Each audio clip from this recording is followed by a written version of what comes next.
All right, Ben. Oh, hi, Jack. What you reading there? Well, I'm reading the Space Precinct Annual. Of course you are. It's a lovely, lovely publication, very interesting. And I thought, since we're going into doing a Space Precinct special, Woohoo! I've got the T-shirt on and everything. And quite a bit of merch around you for those who are listening to this podcast. Jack is completely entrenched in Space Precinct merchandise, apparel, everything, the whole 9 yards. I mean, I know, he's got his which is Lieutenant Brogan standing in his Space Precinct mug. Yeah. Space Precinct action figures surrounding his Space Precinct cruiser, the Space Precinct bike, the new Space Precinct Blu-ray from Anderson Entertainment. I mean, Jack, you're just buried. Yeah, which is all quite ridiculous, considering the whole point of this podcast is the fact that this is the first time I've actually watched Space Precinct to completion. But I know, Horror. shocking. But the merchandise is so easy to collect in a way. It's very available for the most part. It's you can very find readily Space Precinct available. merch Yeah, without having to look too hard. exactly. It's just there. So I'm like, well, I'll watch the show later, but first I'm gonna buy all the toys. It's just, one of those weird things. But anyway, Ben, I wanted to test your knowledge. I thought, well, we've got a general Space Precinct knowledge quiz here in the annual. I thought, well, that's handy. I'll give you a little bit of a test, and we'll see if your knowledge is up to scratch. Plug in my slow-mo database and download all the information you can find. Yeah. Alrighty. Right. So, here's a question. Who is Officer Orin's usual partner? Oh. That's a trick question, because of course he has two. It depends on when this annual was published. I think the key word there is usual. All right. I'm going to say, as one of your action figures tumbles to his death, I'm going to say Officer Romek. That is correct. That was... For a bonus point, can you name who the other one was? Was he Beazle? It was indeed Beazle. Yes. We'll get into all of that. I've been reading your Space Precinct reviews every week for the past 24 weeks. I would not have remembered that. All right, here's another one. What must citizens of Demeter carry at all times? What must citizens of Demeter carry at all times? I'm going to guess it's not Officer Orin underpants. No, although that would be... you can't imagine if the whole... Suddenly I'm thinking about the series in a totally different way. If everyone is walking around in Officer Orin underpants. It's like a mandated thing. It's like a purist version of temple garments. Everyone has to wear the Space Precinct brand undergarments. No, is it a ID card of some sort? Yeah, I'll give you that. Yeah, identity tags is what we have here. Identity tags. Okay. Yeah. Because that makes it sound like, as you know, there was Space Precinct Pogs, which were like collectible. Oh, yes. Circular I don't have any of those. Yeah. Is that what they mean by a ID tag? Is it more like a Pog? No, I mean, I think they're talking about the sort of badges that everyone walks around wearing, and I'm like, yeah. I don't think it's ever actually addressed. No one actually talks about it ever in the whole show, but they're all just there wearing their ID tags anyway. Yeah, it's such a such a thing. Anyway, I'll give you one more very quick one. All right. Which is you'll either know this or you won't. What is the Creon's home planet called? I don't know. I think I'm gonna say Creon. Is it? No, it's not. It's Dani. Oh, of course. Yeah, I didn't know. Which is like mentioned every so often throughout the show, but we never go and visit or anything like that. Sure. No, I feel like that sounds like a child's pronunciation of Dasani, the brand of bottled water. Dani. All right, I'm going to return fire with a rapid set of questions. Here we go. Are you ready? Okay. This is a really yes, difficult yes. one from Space Precinct Magazine #1, issue Oh. 1 of Space Precinct Oh, Magazine. okay. Right. These are Yep. much tougher than the questions you asked me. And they're Oh, multiple dear. choice, though. They're multiple Okay. choice, so you're going to be okay. All right, here we All right, go. all right. Question 1. Where are the adventures of Space Precinct set? A, Domino City, B, Dodge City, or C, Demeter City? Oh gosh, that's a really tricky question. Of course, it's Demeter City. Question 2. What is the name of the police lieutenant in the series? Is it A, Lieutenant Worf, B, Lieutenant Brogan, or C, Lieutenant McLeod? Worf, Brogan, or McLeod, Jack? Wolf. No, it's Lieutenant Brogan. Oh my Lieutenant goodness. Brogan. Name the Wow. 2 alien races featured in Space Precinct. Are they A, the Narns and the Leons? Oh, B, dear. the Moomins and the Clangers? Or C, the Tarns and the Creons? Inquiring minds want to know. Moomins and the Clangers, but no, obviously it's Tarns and Creons, but wow. Well, Their you were question incorrect on all of writers- those. It's Dodge City, Lieutenant Worf, and the Moomins and the Clangers. I mean, I would like to watch that show. That's for sure. But for now, let's get into the Security Hazard Show.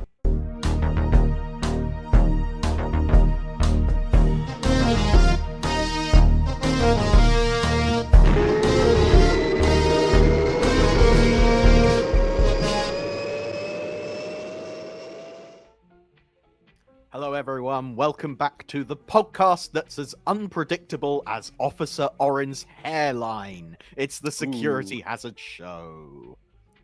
Yes, indeed. And your host is a man whose face bears the unmistakable mask of someone who's been through all 24 episodes of Space Precinct in just 24 weeks.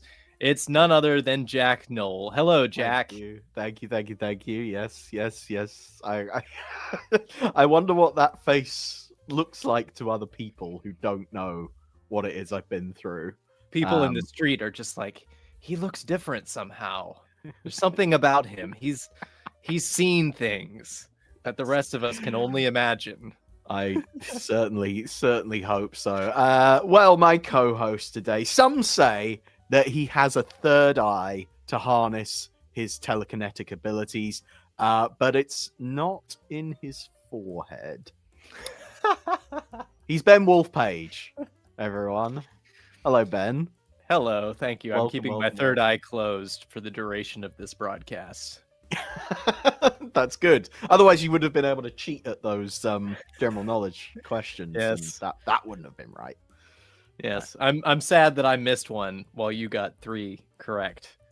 Well, I think it's fair to say that the Space Precinct magazine quizmaster was clearly not as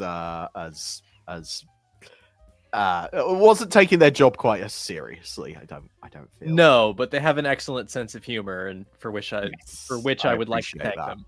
Jack, I do the appreciate reason we're doing this for Mhm. people who don't know, and it may, if you found this video randomly on YouTube, which I hope you have, because you're interested in Space Precinct, you're curious about Space Precinct. Jack has just completed a long run. Gosh, how many? This is my first question. How many words do you think you've written? I mean, a think- typical review between 5 to 15,000 words. Yeah, I think it typically averaged out at about 10,000 words, just to put it in round numbers. So I've written 240,000 words Right. about Space right. Precinct. Which So if we is, were to compile that into a book, it would be let's see. it would need a 240,000 dedicated words. shelf, possibly, if you were to include all the screenshots as well, all the images and everything. Yeah, not counting the screenshots. That's a book as long as almost as long as Ulysses by James Joyce. Wow. and just about even with Harry Potter and the Order of the Phoenix.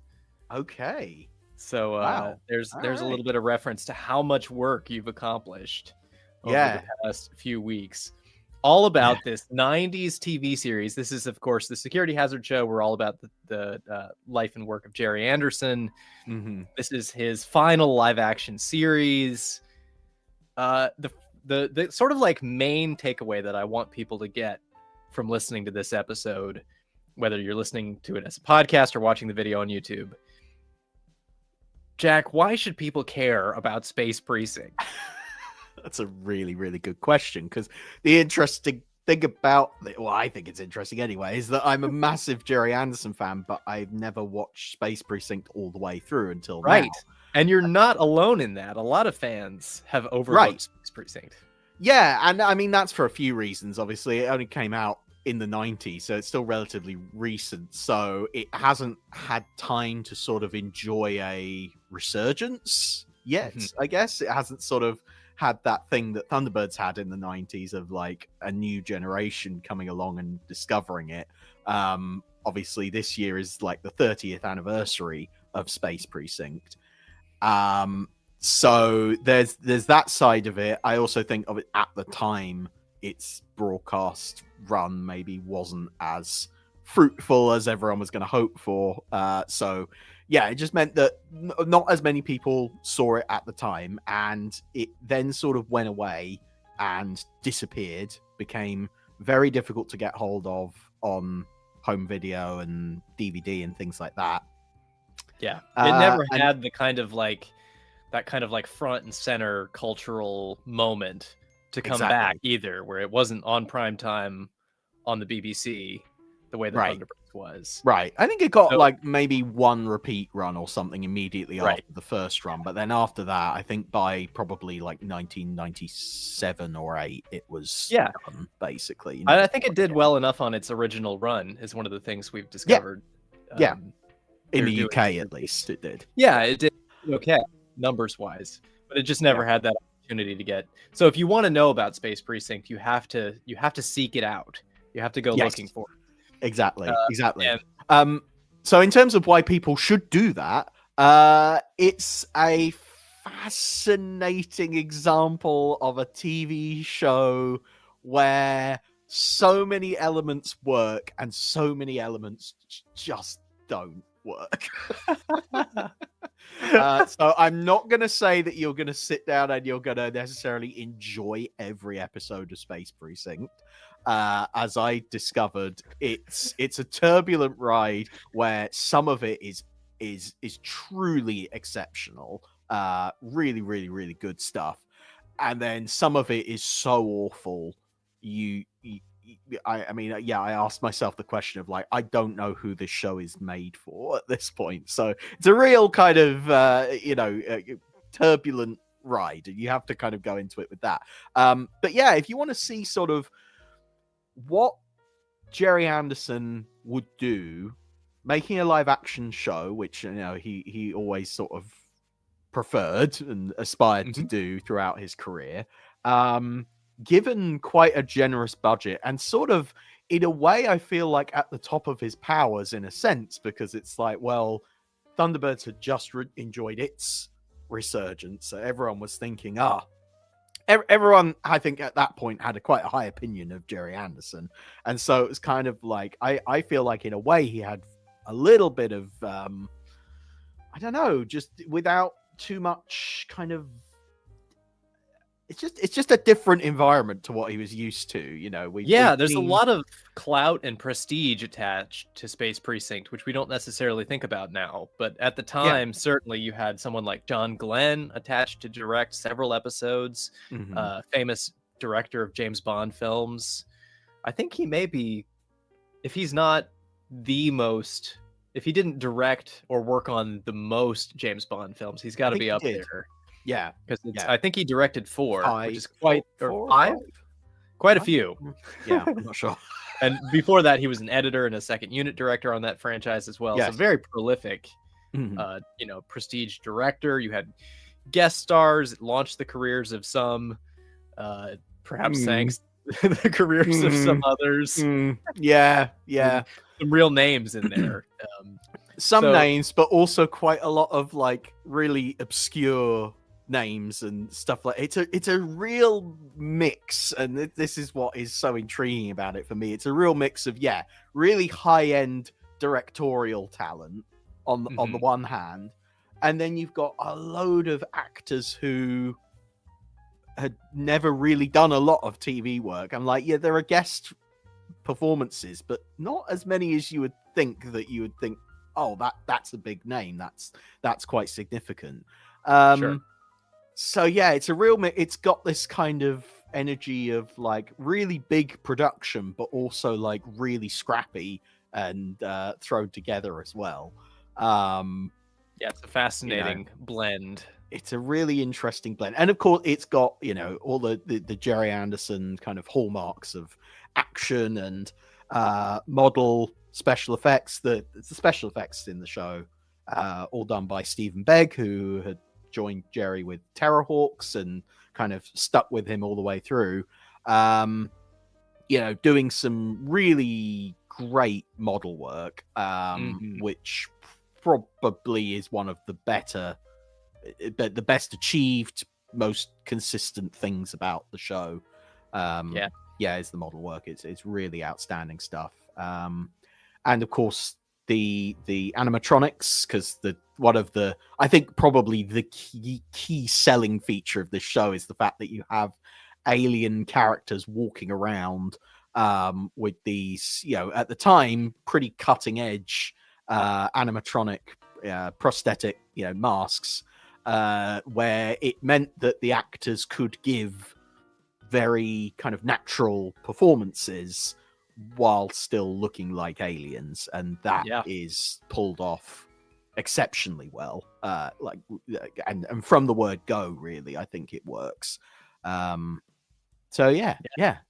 there's lots of, when you isolate them, lots of key things that just work really well about Space Precinct to make it really special and intriguing when you talk about them. And I think when it doesn't work, it's still really entertaining television. There are several episodes of Space Precinct that I definitely place highly in my list of so bad it's good classic TV, where you just want to throw it on, and like it's my favorite show to watch if I can't sleep. It's a great just like let's just watch some like crazy strange story about an alien from the 90s. It feels very like otherworldly, but also kind of like there will be like little clues of like a car door handle will suddenly appear in the shot, and you're like, that looks like the door of a Ford Taurus. Yep. or like there'll be like very 90s props that'll turn up in set decoration and things like that, or hairdos. So it's a time capsule to a strange and wonderful time. But also just kind of a really wacky, imaginative sci-fi show with a great premise that I don't think anyone else has ever tried, at least not to that. No one's ever really swung for the fences with the kind of space cops idea to the extent that Space Precinct has. Yeah, I mean, I think, actually, we should probably like just sum up the premise very quickly for those who don't know. So Space Precinct essentially is about a Lieutenant Brogan, whom I have a lovely action figure of here, played by American soap star Ted Shackelford, who I'm sure we'll talk about more. We are not worthy of Ted. We are not worthy. And Brogan has transferred from the NYPD and suddenly found himself in another precinct, the Space Precinct, Precinct 88, around orbiting the planet Altor, which is an alien world distant from Earth, but also not too dissimilar to Earth. And he patrols the streets of a place called Demeter City, which is essentially New York in space. I mean, that's literally how it's described in the writer's Bible. Yeah. Was New York in space, and it's a planet that has sort of all the same problems as Earth, but with a space twist to it.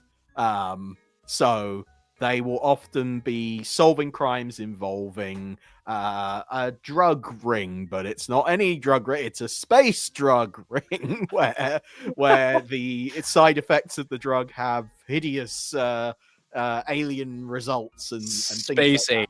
results. Yeah. And I mean that's a typical episode. There are some which are a little bit more creative, a little bit further removed from the typical police procedural drama, but there are others which essentially are just straight police crime dramas that you would expect to see, but with a space twist. And there are, we see the whole kind of crew of the Demeter City Police Department. Brogan is partnered with a guy called Jack Haldane, who is kind of the office fancy man, if you will. He's a little bit of he fancies himself as a bit of a heartthrob. And whether he is or not, I think is up for the viewers to decide. Heartthrob or sex pest, you decide. Yeah. And it depends who's writing the episode, how well they. That's true too. Off, basically, it's so inconsistent. And he has a bit of a thing for Officer Jane Castle, who is partnered with Officer, and she's another human officer. Yes, all the ones we've listed so far are human. They're all human, and everyone else in the cast is a combination of two different alien races. You're either a Tarn or a Kreon, usually. There are a few additional species that turn up, but basically you're either a Tarn or a Kreon, which just basically detects... It basically dictates how weird your face is, really. Like, which of the two do you think is weirder? Which of them have a weirder face, in your opinion? I think Kreons are more striking in their design. I think overall I prefer the Kreon design because of the widely set eyes. I think they just look more alien. I think it's slightly more successful as a design. But the Tarns are arguably a bit more useful because they have their psychic abilities, which are obviously quite helpful when you're running a police department, to have officers who can read people's minds and things like that. Something which is kind of played upon, again, depending on who's writing the episode, how much those Tarn's psychic abilities come into play, up for debate. And of course, Brogan, our hero, the main star of the show, he's a family man, of course. So back at home in the space suburbs, which is literally just a kind of circular space station that's also orbiting Altor, back at home, Brogan has a family, and it's your typical average middle-class American family, where there's the wife, Sally Brogan, and the two kids, Matt and Liz, who are aged, I think, about 14 and 11 or 10. And usually there will be a subplot involving the family, and sometimes, it doesn't always work. It doesn't always work. Yeah. You've also but sometimes it does. I will say that was a big surprise for me going into the show, was as it developed, as it changed and stuff like that. I was like, sometimes the writers can figure out how to incorporate this family dynamic, and they do a really good job of like slotting it in. But then there are other times when it is just like, no, you clearly were contractually obliged to include these characters in the script, so you found a way of wedging them in, but it doesn't really work, and it distracts from the main plot rather than sort of complementing it. So it fluctuates a great deal. I'm realizing as we're going through this, there's actually quite a lot of characters, so we haven't even touched on there's so many. The Kreon police chief, Captain Podley, who's sort of a grim but stern but fair, I think, is probably stern but fair. Yeah, it's the way the grand tradition of characters like Colonel White in Captain Scarlet or Jeff Tracy in Thunderbirds. He's sort of like the leader, the older, wiser. For some reason, he's Irish. We just kind of accept that. He has an Irish accent in space.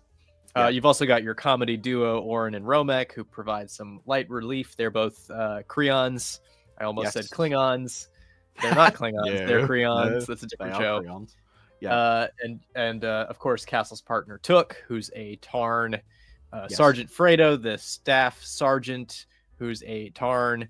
You've got a friendly robot who hangs out around the station named Slow-Mo.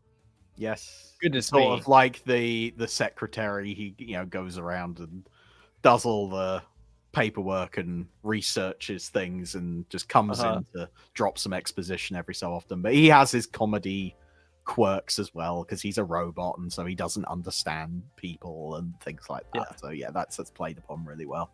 For everything else, there's Officer Carson. Who is introduced halfway through the show, and honestly, I don't know why they bothered.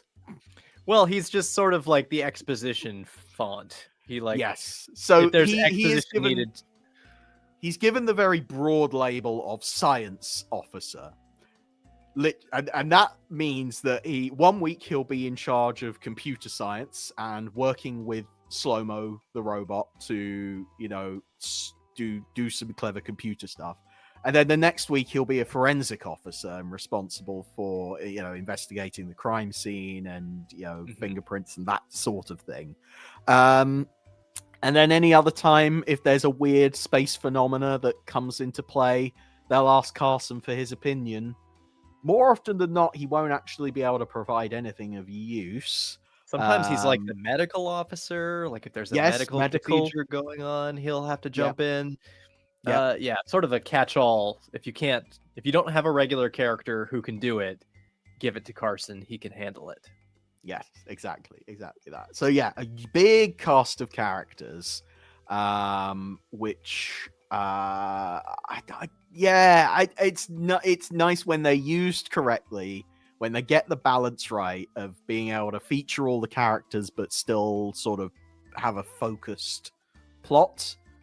That's the sweet spot. But more often than not, it's a case of they will set up the main plot, which is Brogan and Haldane investigating some sort of major crime. You'll have a B plot, which is usually Castle and Took investigating something else that's going on in Demeter City that may or may not seemingly unrelated. Seemingly unrelated until plot twist. It turns out they are related, although in some cases they're not related at all, and it is genuinely just something that's been put in to fill the time. And then your C plot would typically either be something with the Brogan family, some sort of what I always call Brogan family drama, where the kids want to go and do something in the city, but Lieutenant Brogan, Patrick Brogan, is concerned about his kid's safety, and so there's back and forth and arguments at home, which all end up being resolved in a nice, happy situation at the end. So that's one type of kind of C plot. The other sort of C plot is Oren and Romek doing something. Some sort of hijinks will ensue. Either they're trying to prank each other in the office, or they've been assigned some sort of ridiculous task that they have to go and do. And again, it results in a light-hearted ending to the episode. Meanwhile, all this is being overseen by Captain Podley and Sergeant Fredo, who don't necessarily go out on patrol very often. They're just there to keep everyone in line. That's a typical episode, but what I will say is they do play around with the format, and sometimes they'll mix up the pairings of characters, sometimes through choice, sometimes through necessity.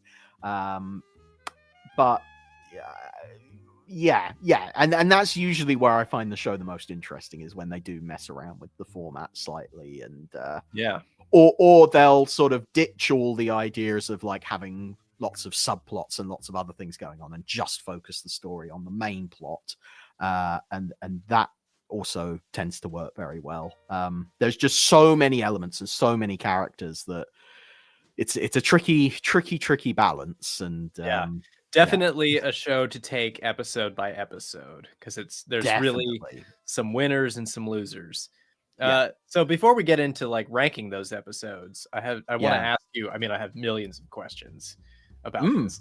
Now's the time. Now is the time. The first one, and I think for many people, this will be swirling around in their brains as well.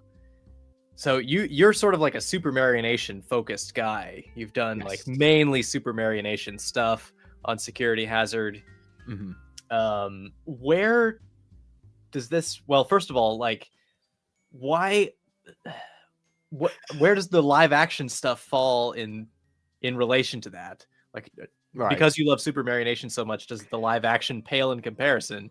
And then secondly, within that live action remit, where does Space Precinct rank in comparison to UFO, Space 1999, The Protectors, for crying out loud? The Protectors. The Protectors. Coming soon for the Security Hazard blog. I'm going to review all 52 episodes of The Protectors. No, not yet. Anyway. Really good question. For me, the live action stuff, it's such a different beast.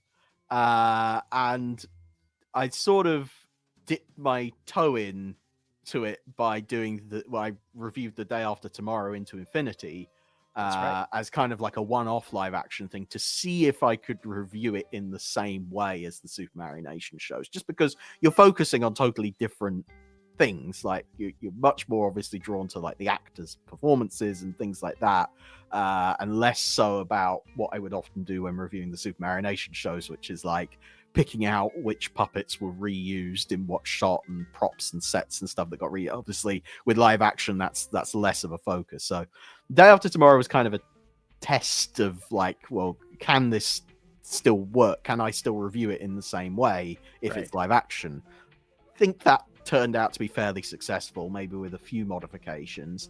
And then Space Precinct kind of struck me as like, oh, that would be an interesting one to dig into, because I hadn't watched it all the way through before. And usually, I mean, I started doing the Super Mario Nation reviews sort of because I was like, I wanted to collect, I had all this useless trivia and knowledge in my head, and I wanted to collect it all in one place so that people had the kind of good, would be able to go online and find a good reference for it.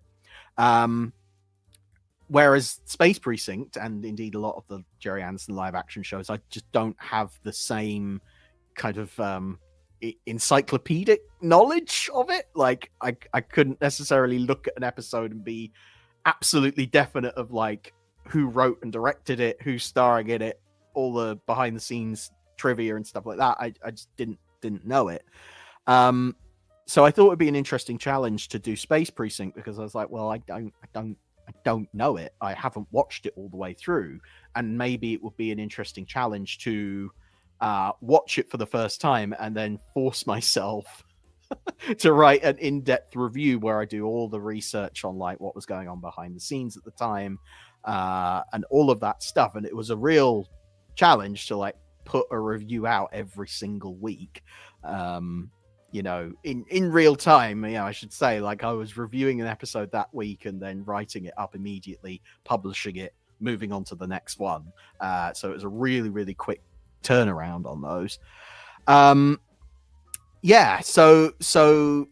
Sorry, back in answer to your original question, like the live action shows for me, they do generally rank below the Super Mario Nation shows, just because the Super Mario Nation stuff's what I grew up with. It's what I'm used to. It's what made me take an interest in Gerry Anderson's particular flavor of filmmaking. The live action stuff is it still has a unique flavor, but obviously it's so much more like traditional television that it doesn't quite stand out for me in the same way. But I do still enjoy it. I do really enjoy UFO in terms of where all the shows rank for me. UFO would probably, I think, still be at the top of my list. Okay. The Protectors would be at the bottom, and that's purely because it's another one where I haven't watched it all the way through, didn't grow up with it, not as familiar with it. So maybe that one is ripe for the security has a treatment next. I don't know. I really don't think it is, but who knows? Maybe. It's an entire year of your life, Jack, reviewing an it episode. Really would be an entire year. Protectors Yeah, but the episodes are only half hour, so it would be a lot. That's true. It would be short, but still a lot. I think 52 weeks would be a challenge to keep finding new things to say about it. Yeah, and then Space 1999 and Space Precinct are I don't know. They're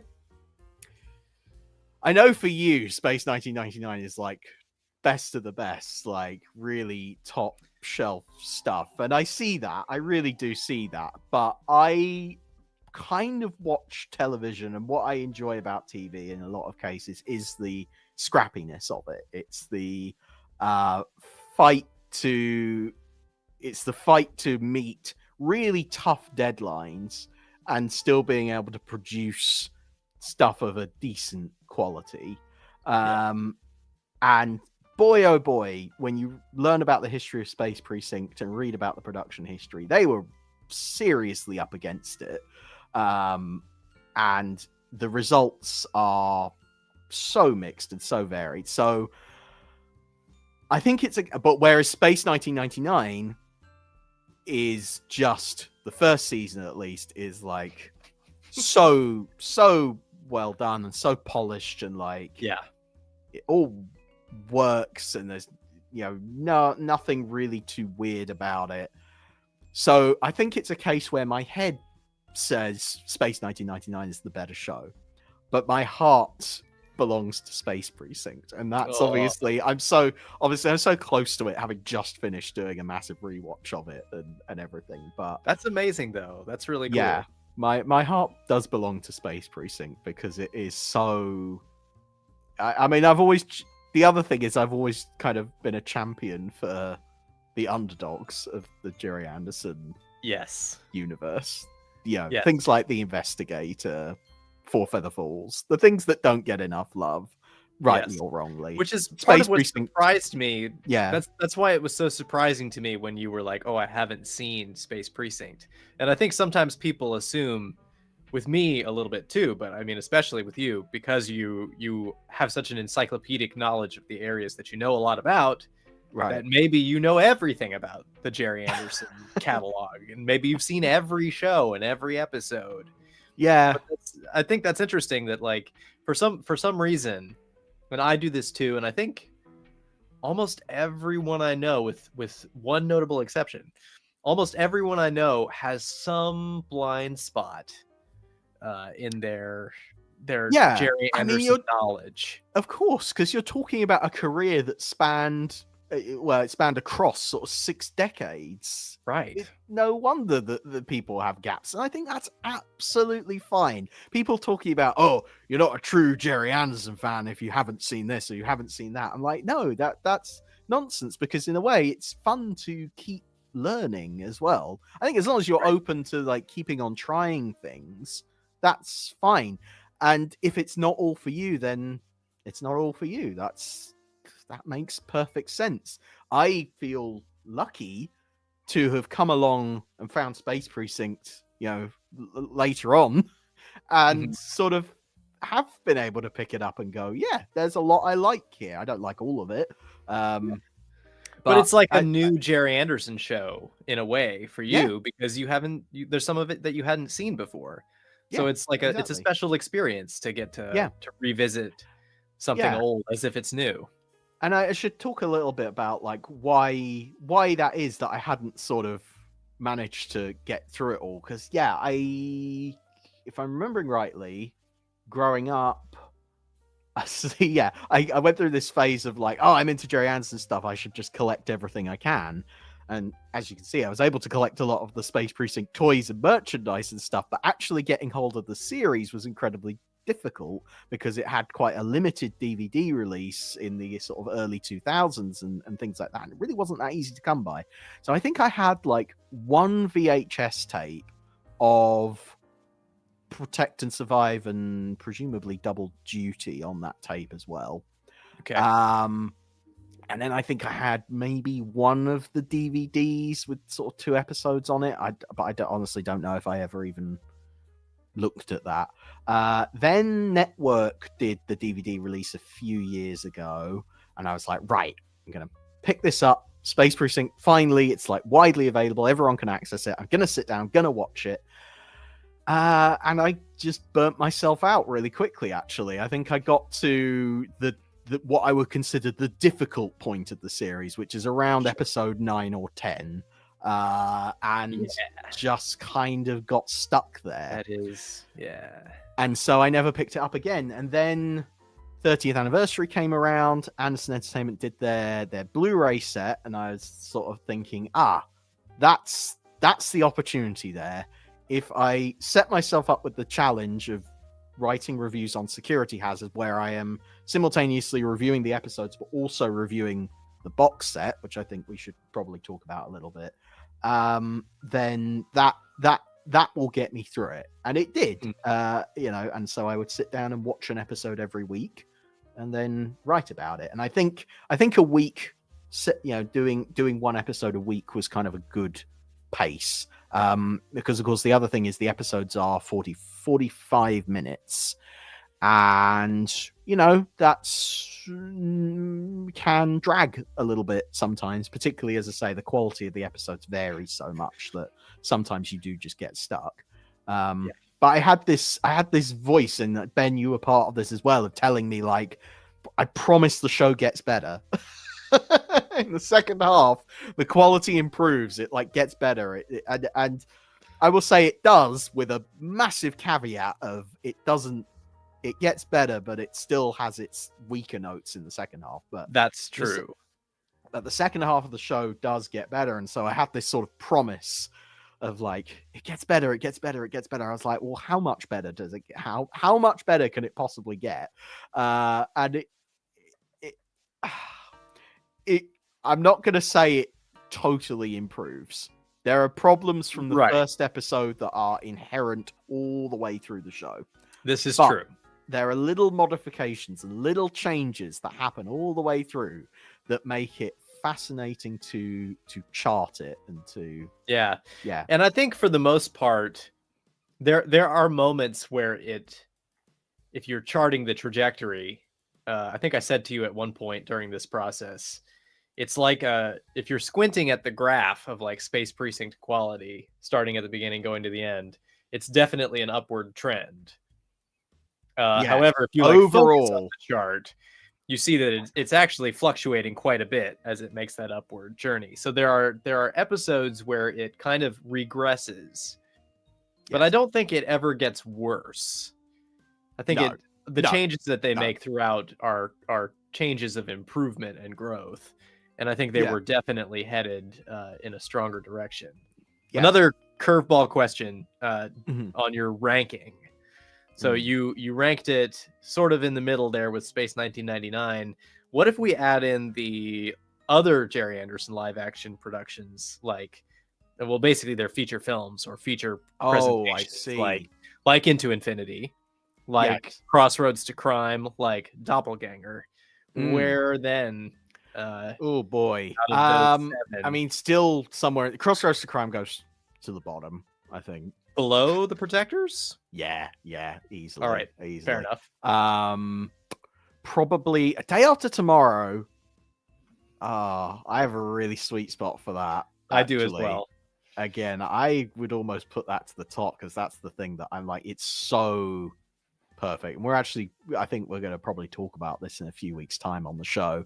The Day After Tomorrow really has I'm going to reserve what my feelings on that, because it is really something quite special. And then what was the Doppelganger? Oh gosh, I mean, Doppelganger I feel like is the culmination of what Doppelganger is, the sort of the perfect blend really of the sort of Super Mario Nation energy, because obviously it was produced around the same time as like Joe 90 and stuff like that.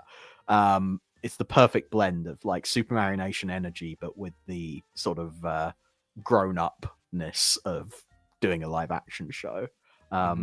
Yeah, so Space Precinct, Space Precinct probably still stays somewhere in the middle of all of that. Yeah. But just talking about the Anderson Entertainment Blu-ray box set, that was a really important. I should say thank you to Anderson Entertainment, because they did send me this to review on the blog, and I think it's fair to say I put the thing through its paces by analyzing every single frame of this thing. The longest Blu-ray review in history. I know.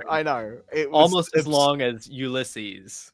Yeah, it's absurd. But I felt it was important, because what's interesting about this set is, whereas, what you would typically see from a Gerry Anderson show, because they were shot on 35mm or sometimes 16mm film, was you would typically see that film be rescanned and beautifully kind of restored in a more traditional method to be put out on Blu-ray.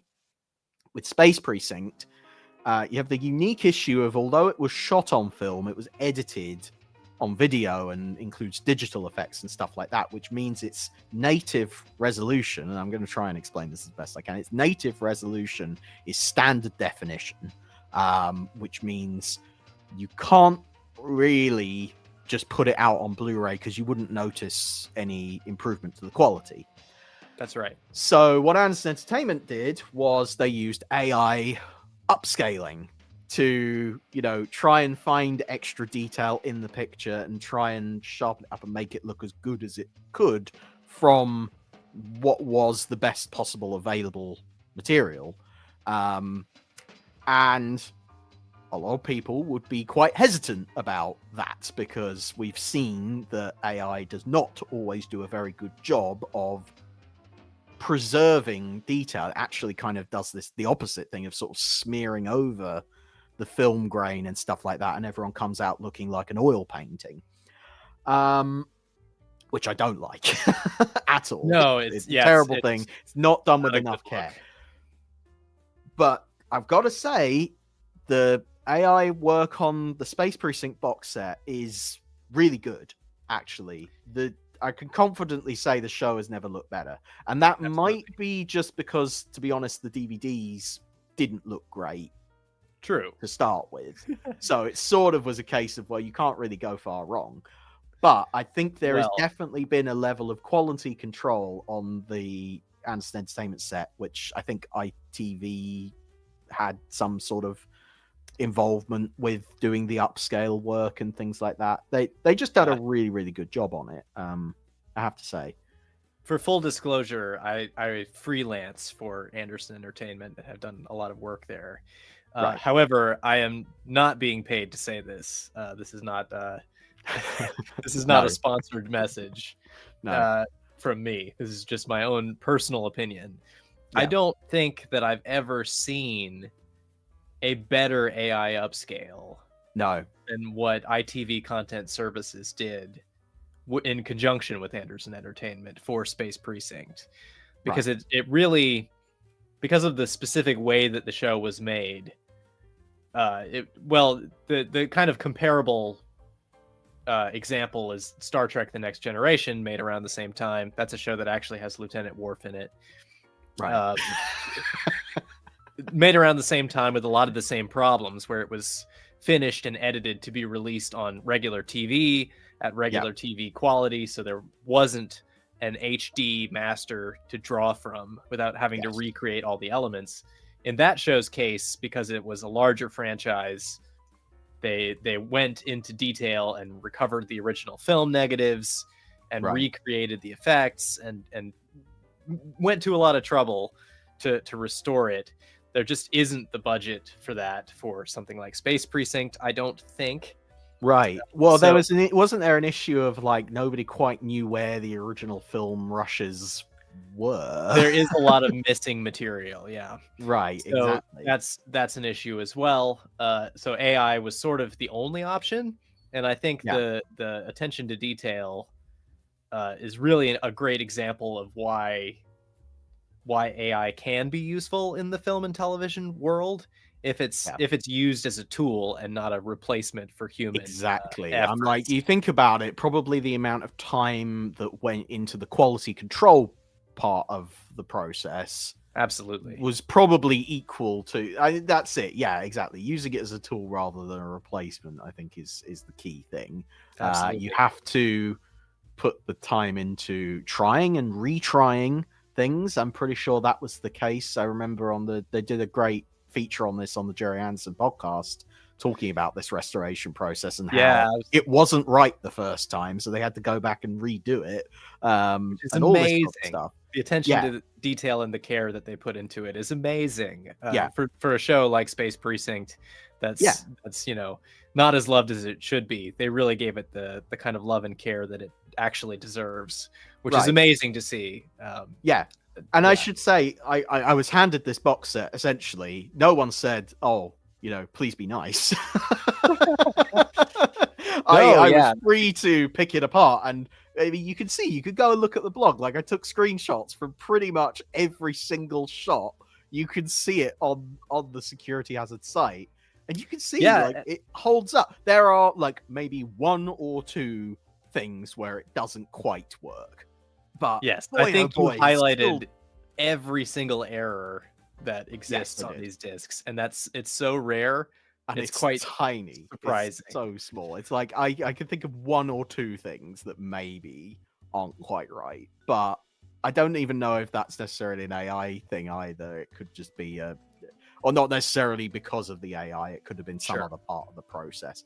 Because that's the other thing. It's not like they didn't just run it through a machine and take exactly what was spat out. They had to sort of reassemble and put it back together again afterwards. So it's absolutely lots of work went into it. World-class quality.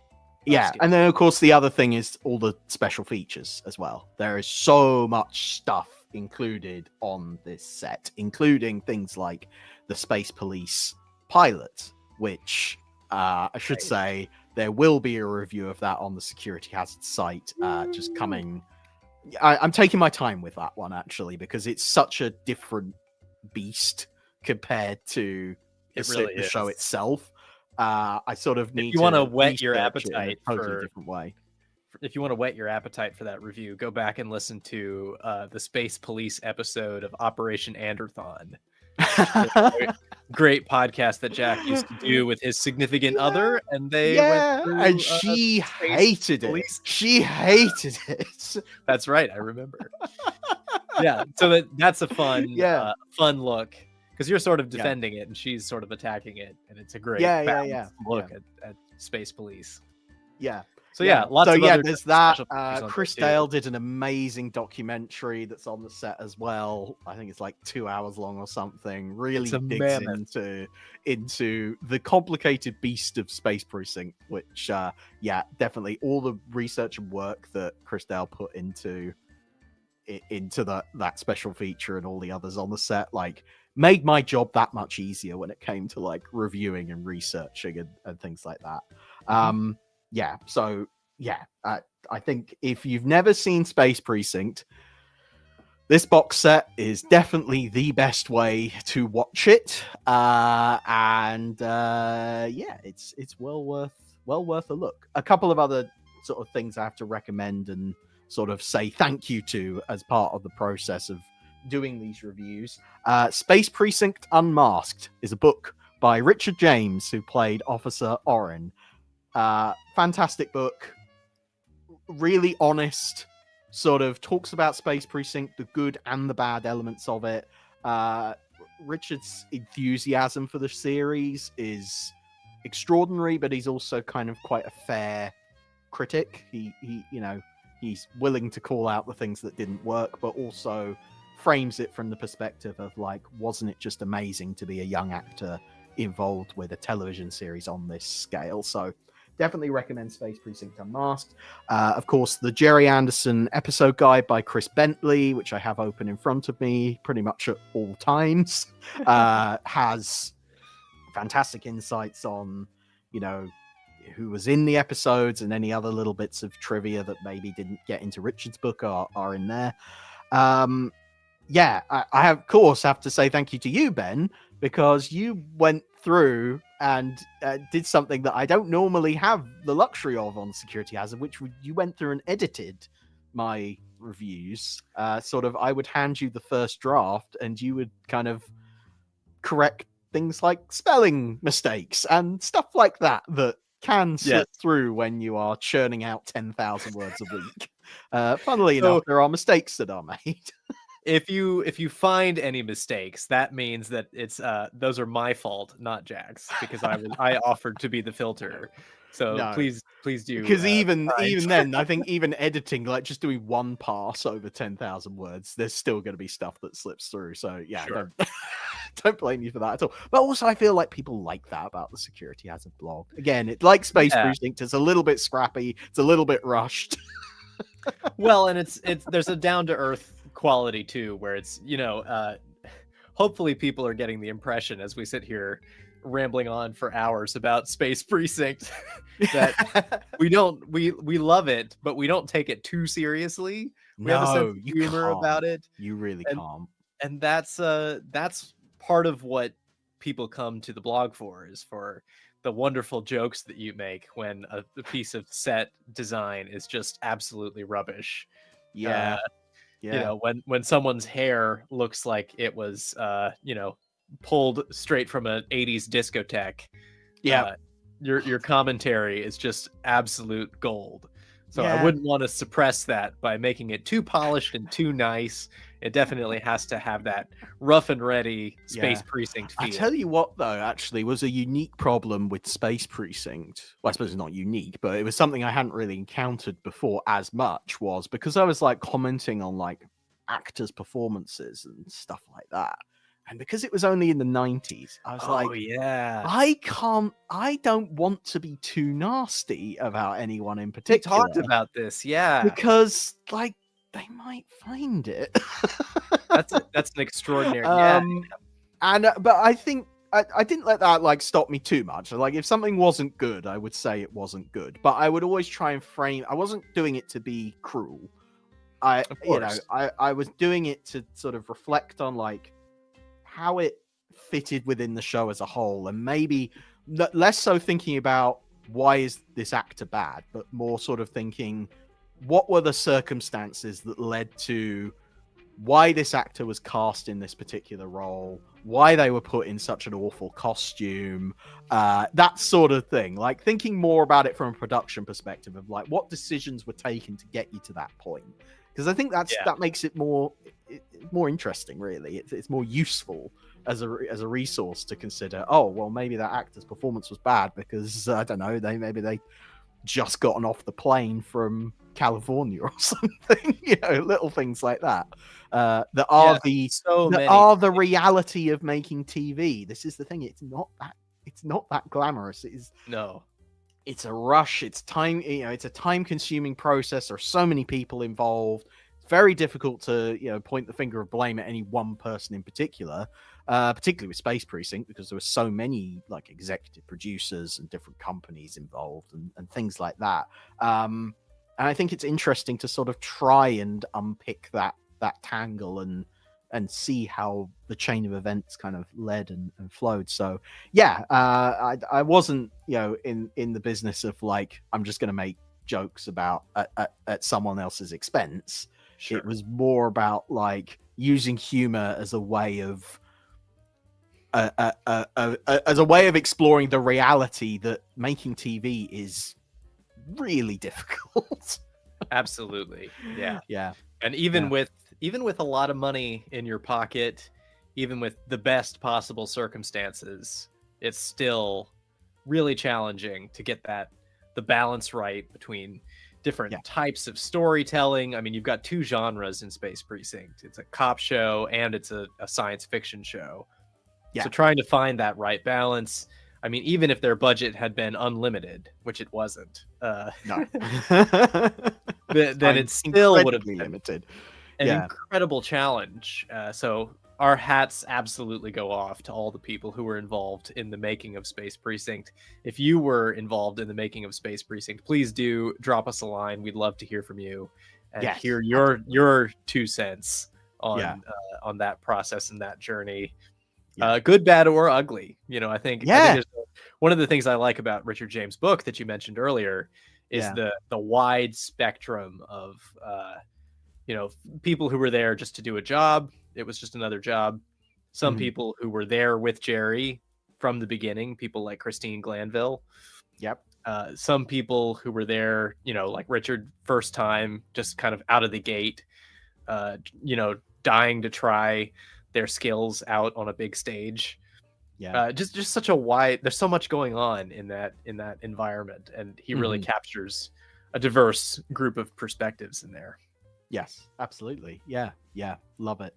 All right, Ben. I think we've held off long enough. One of the things I wanted to do is, as part of the process of kind of finishing up these security hazard space precinct reviews, what I often like to do is kind of get a snapshot of like the series as a whole. And as we've talked about, the quality of the episodes, it ebbs and flows, and it's really all over the place. So I thought it would be a good idea for us to do a tier maker. And I'm going to go through and I'm going to rank every episode of Space Precinct on this tier list. And we're going to see how it all came out in the wash, basically. So for that, we're going to head on over to our Countdown to Disaster segment. 5, great disaster. 4, this is the big one. 3, there will be no survivors. 2, no! 1.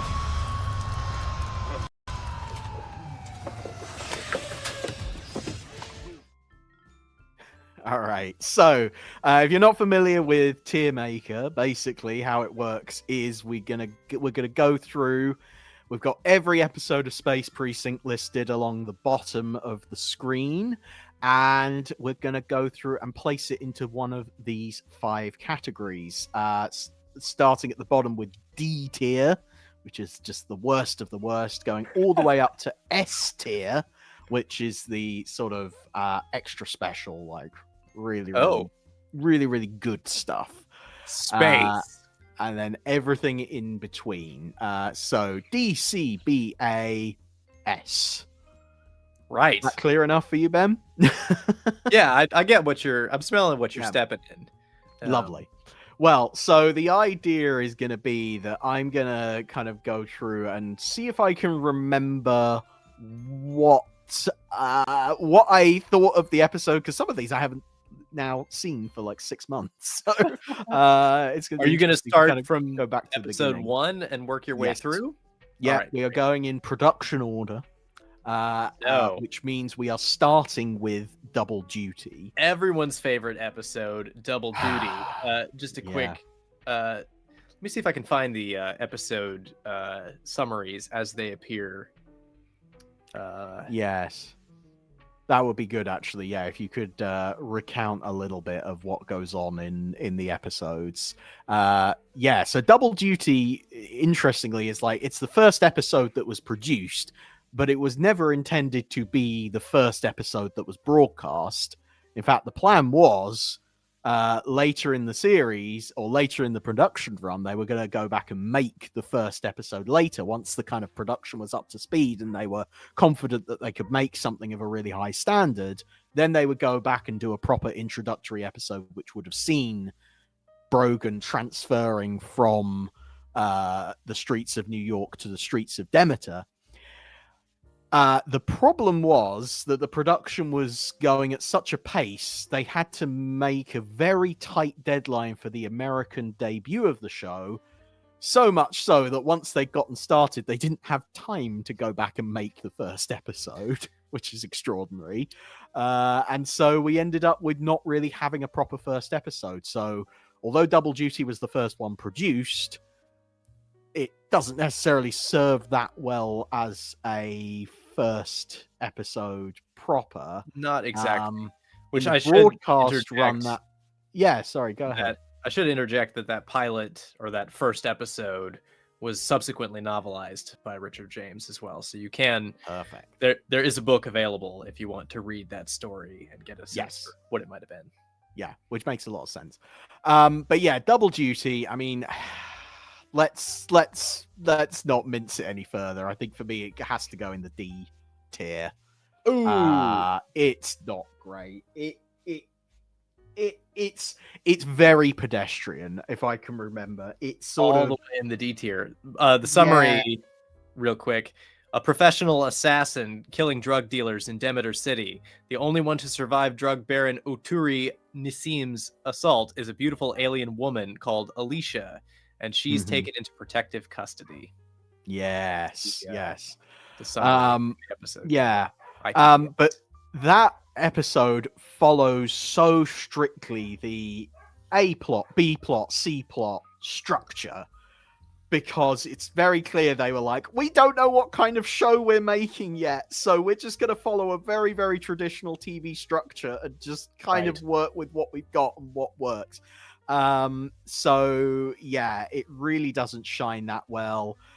You've got weird stuff going on, like Idris Elba popping up to make a guest appearance as a pizza delivery guy, but he's being dubbed all the way through. We haven't talked about that. One of the weakest elements about Space Precinct as a whole is the decision to revoice so many actors in the most unconvincing way possible, which really kind of takes you out of it and really stops you from enjoying the drama, because you're constantly spending the whole time going, why is Idris Elba talking with that voice that isn't his own, and things like that. So Double Duty really doesn't present Space Precinct at its best, and I would argue that it's probably one of the reasons why Space Precinct doesn't have a larger audience, is because you watch the first episode and it doesn't make a good impression. So if you've never seen Space Precinct before, I do not recommend starting with Double Duty. There's just no need to. You might as well start with a good episode, I think, which we will get to. Yeah. Anything positive to say about Double Duty? Any things that you remember that what I maybe will say, by surprise? What I will say I liked about Double Duty actually is I didn't find myself actually really wanting a proper introduction to all these characters. I was like, as a first episode, there's actually some benefit to just diving in at the deep end and just getting stuck into it. So that was quite nice. I think a lot of the performances are pretty much there. Like Ted Shackelford seems to know what he's doing straight out of the gate and things like that.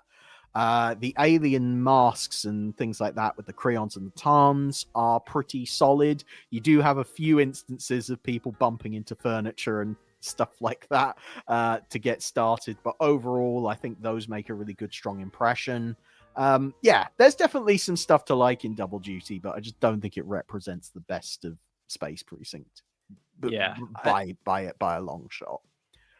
Yeah, I'll say that I do like some of there's an alien creature in this that I like.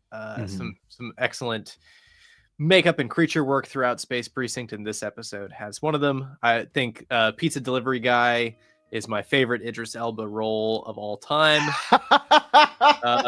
A fun little piece of trivia. Yeah. Idris Elba had a TV show recently on Apple TV, of which Stephen Begg was the visual effects supervisor. So ironically, they've wound up working together. It all came back together again. Of course it did. Yeah. Yeah. So there you go. Double Duty. I think I was sort of toying with the idea of putting it in C tier just because it does have some endearing qualities, but I think looking at Space Precinct as a whole, it really isn't good. It's close, but I understand it should be. And I remember my sheer fury, frankly, the sheer rage I felt when the plot twist was revealed at the end of the episode.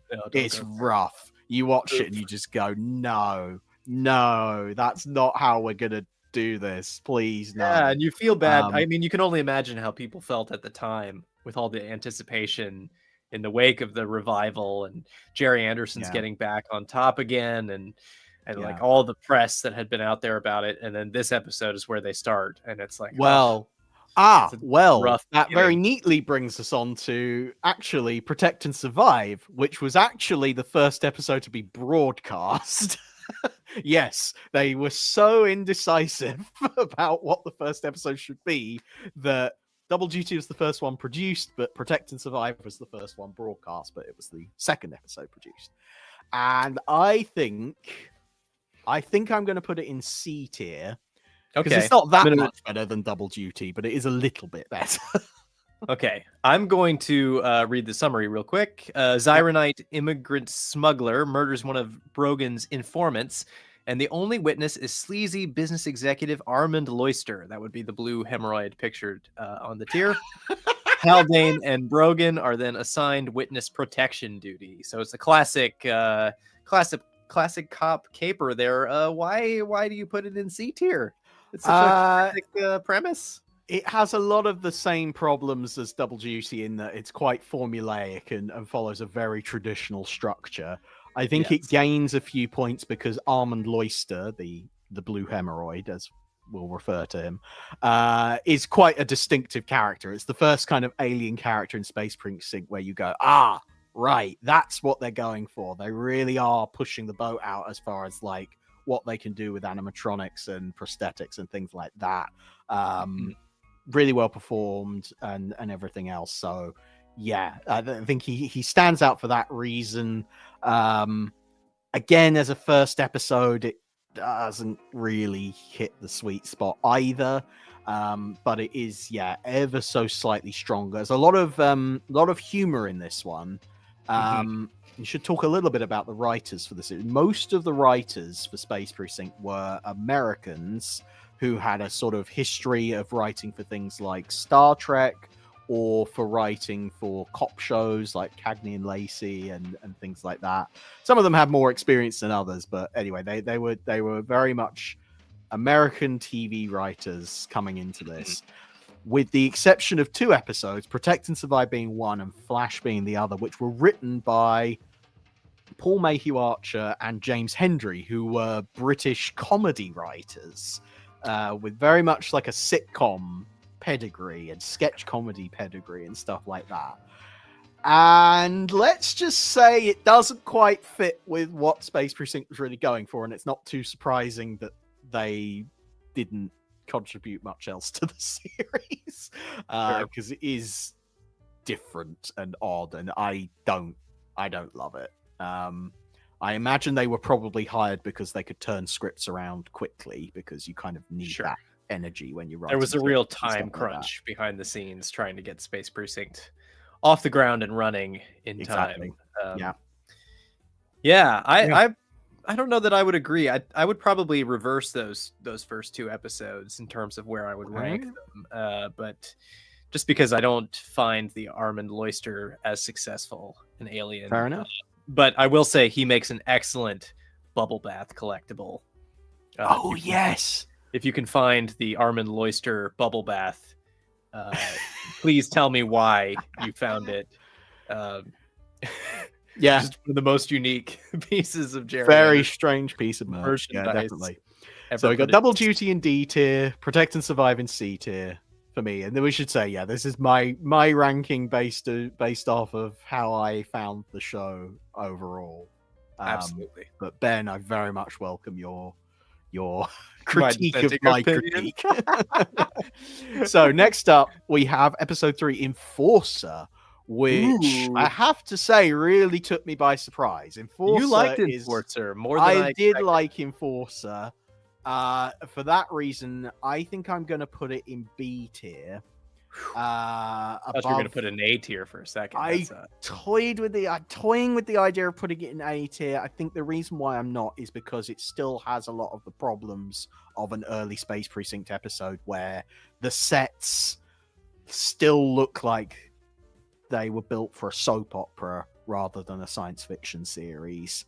The overall look of it, but the story is so much more refined and focused than the first 2. Enforcer has this kind of focus on just a few characters rather than sort of trying to do a big bombastic display of like everything. The tone of it is that little bit more serious, which I think works for it. it focuses on a couple of guest characters. Ben, can you give us a summary of Yeah, the a quick plot? summary of the plot of Enforcer. Upon investigating the incidents, Space Precinct believes a con man and young girl may be related to several peculiar heart attack deaths of street gang members. Slightly Yeah. garbled summary there.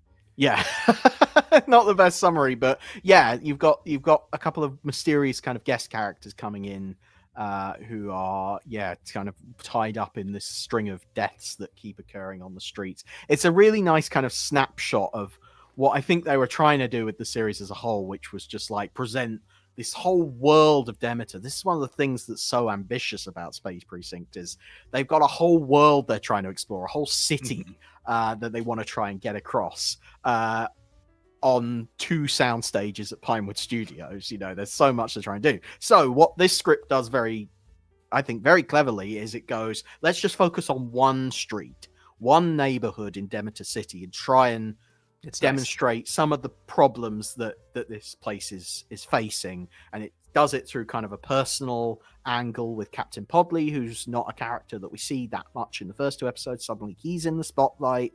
So yeah, it's just a really nice opportunity to explore some character stuff, and it's maybe not so action focused, which is again maybe why I wouldn't put it up towards the top. It's got a nice kind of dramatic climax as well, which I think is really nice.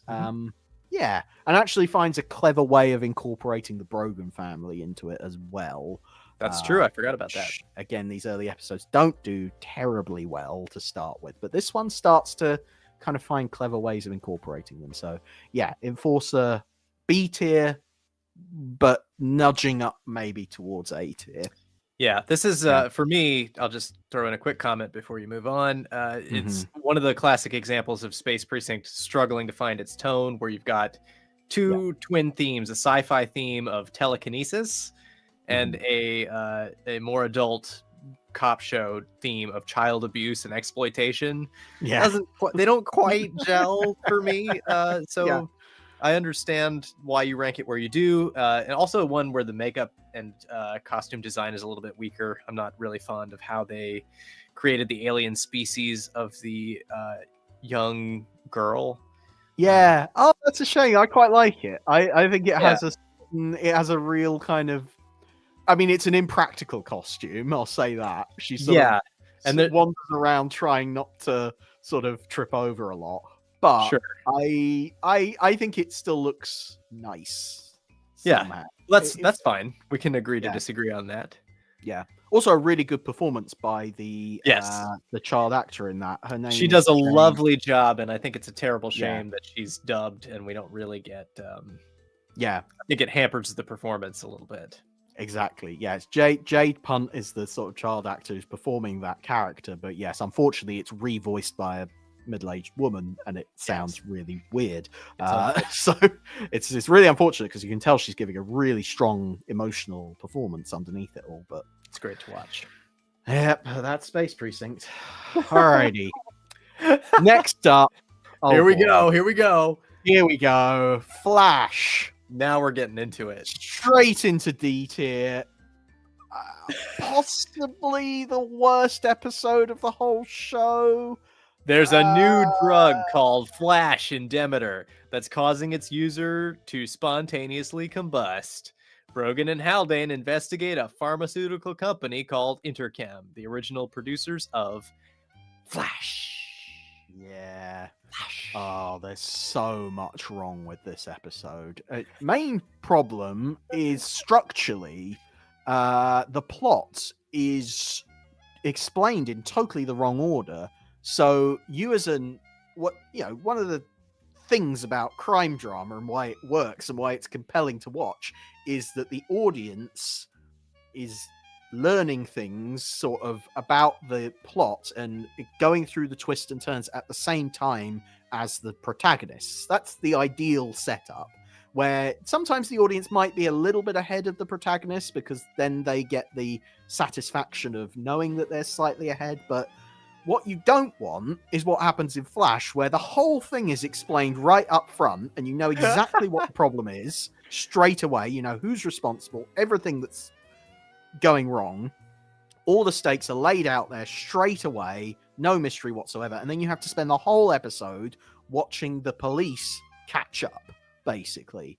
That is so frustrating and difficult to watch. And then the one thing that is set up as like that could be a bit of a problem is they try and the bad guys want to take Flash, the drug, off world.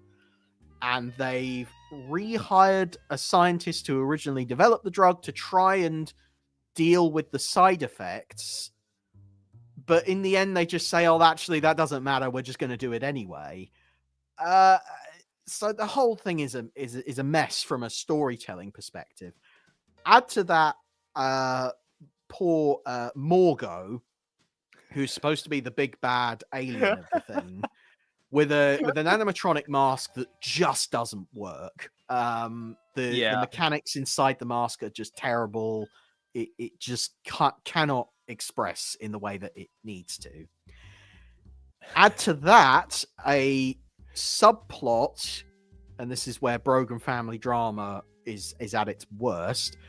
Liz, Brogan's young daughter, wants to shadow her daddy on a day at the office, and inevitably it leads to that typical kids TV thing of you've got this smart aleck kid who's in there who wants to be cool and stuff, but ultimately just gets in the way. And they try and play on all of this drama and stuff. It just doesn't work. You're just not invested. Liz just comes across really, really annoying. Flash,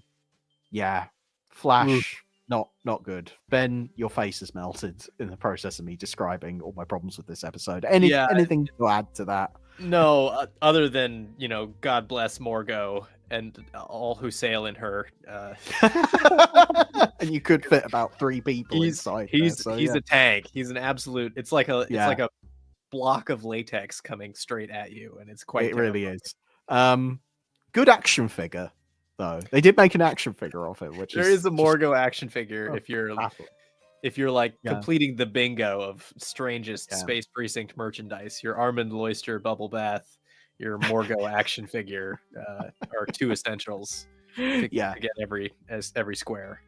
Yeah, this is the thing. I'm looking now at the D tier, and you've got Double Duty and Flash, and I feel like I need an extra tier. I need something below D to really drive home the fact that Flash is just tier bad. F is for Flash.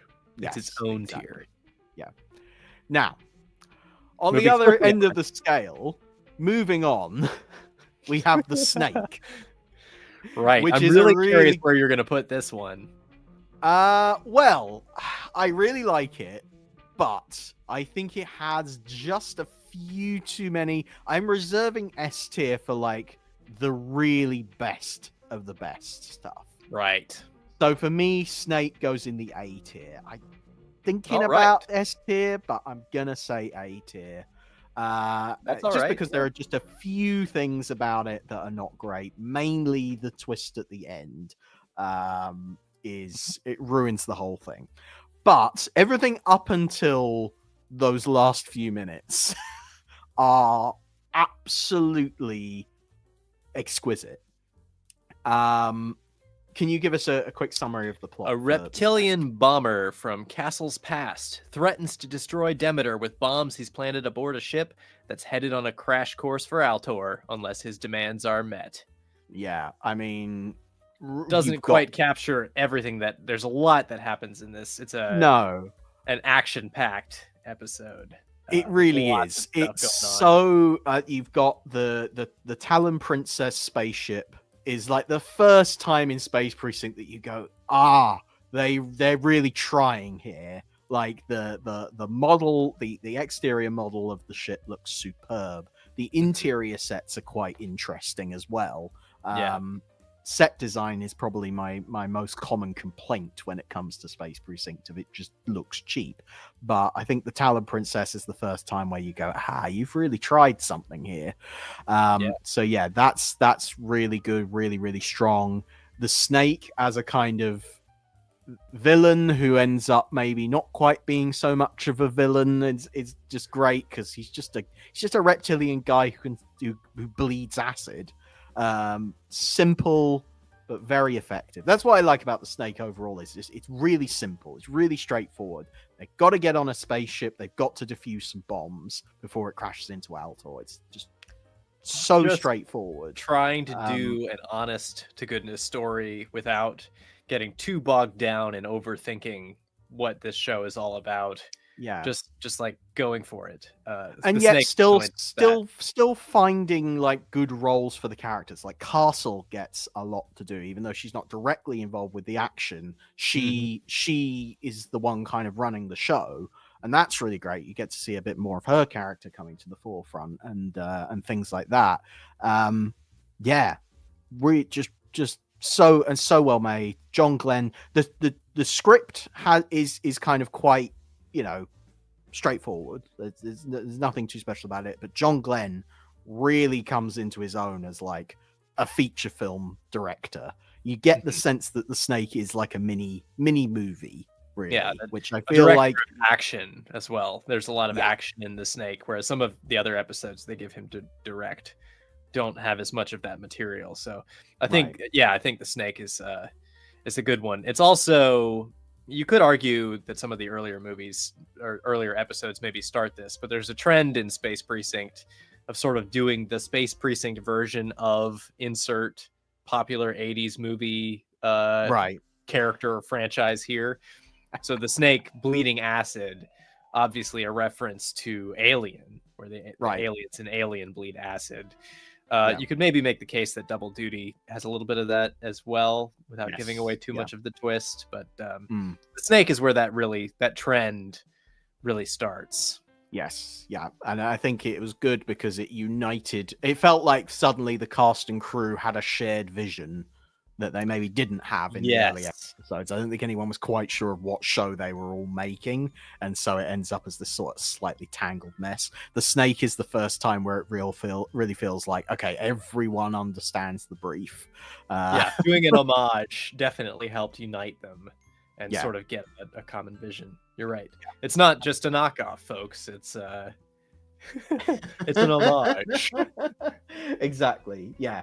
Right. Okay. Next up, we have Body and Soul, which is an interesting one that I'm probably gonna put in. Oh, this one's tricky. Tier. I'm gonna say B tier for B for Body and Soul.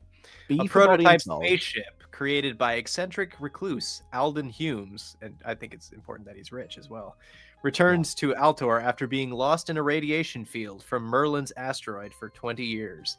Brogan discovers a body and must investigate a 2-decade-old homicide case. Yeah. Is that captured?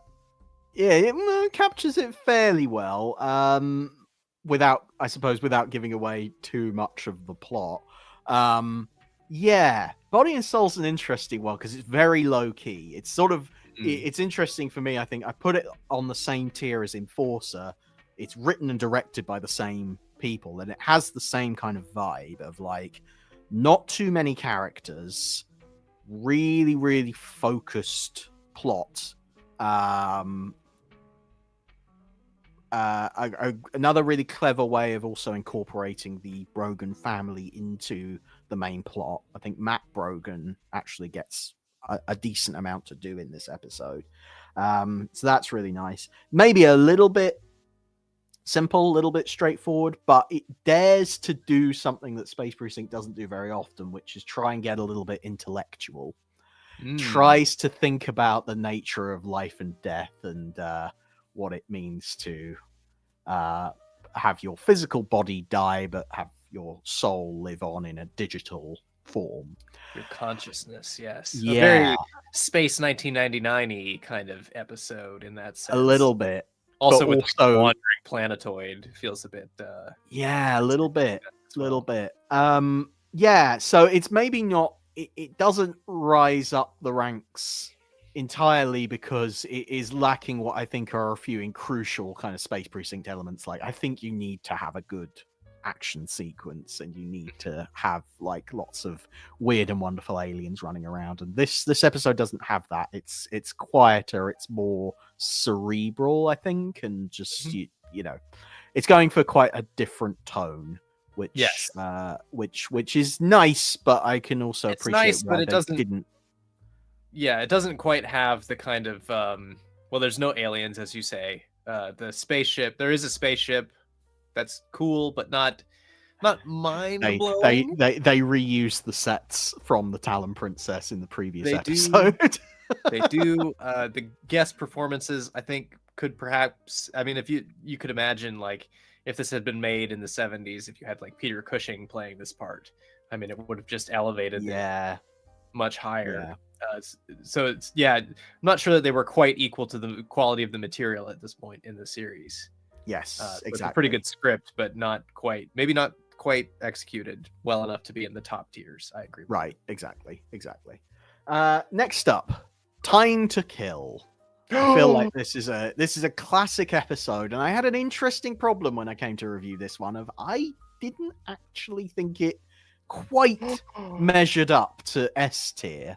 Oh, be silent! Be silent! I think it's an A tier episode. And I know a lot of people love Time to Kill because it does have a lot of really cool stuff going for it. Like, the cyborg is a cool alien creature thing, a really cool villain. Obviously, lots of Terminator energy. This is another one that's very much like a homage to a film, which definitely united the cast and crew in that feeling of like, okay, we all know what we're making here. And I think the idea that the way that the plot ends up going is incredible. Like, really, like you don't expect it to go down the way that it does.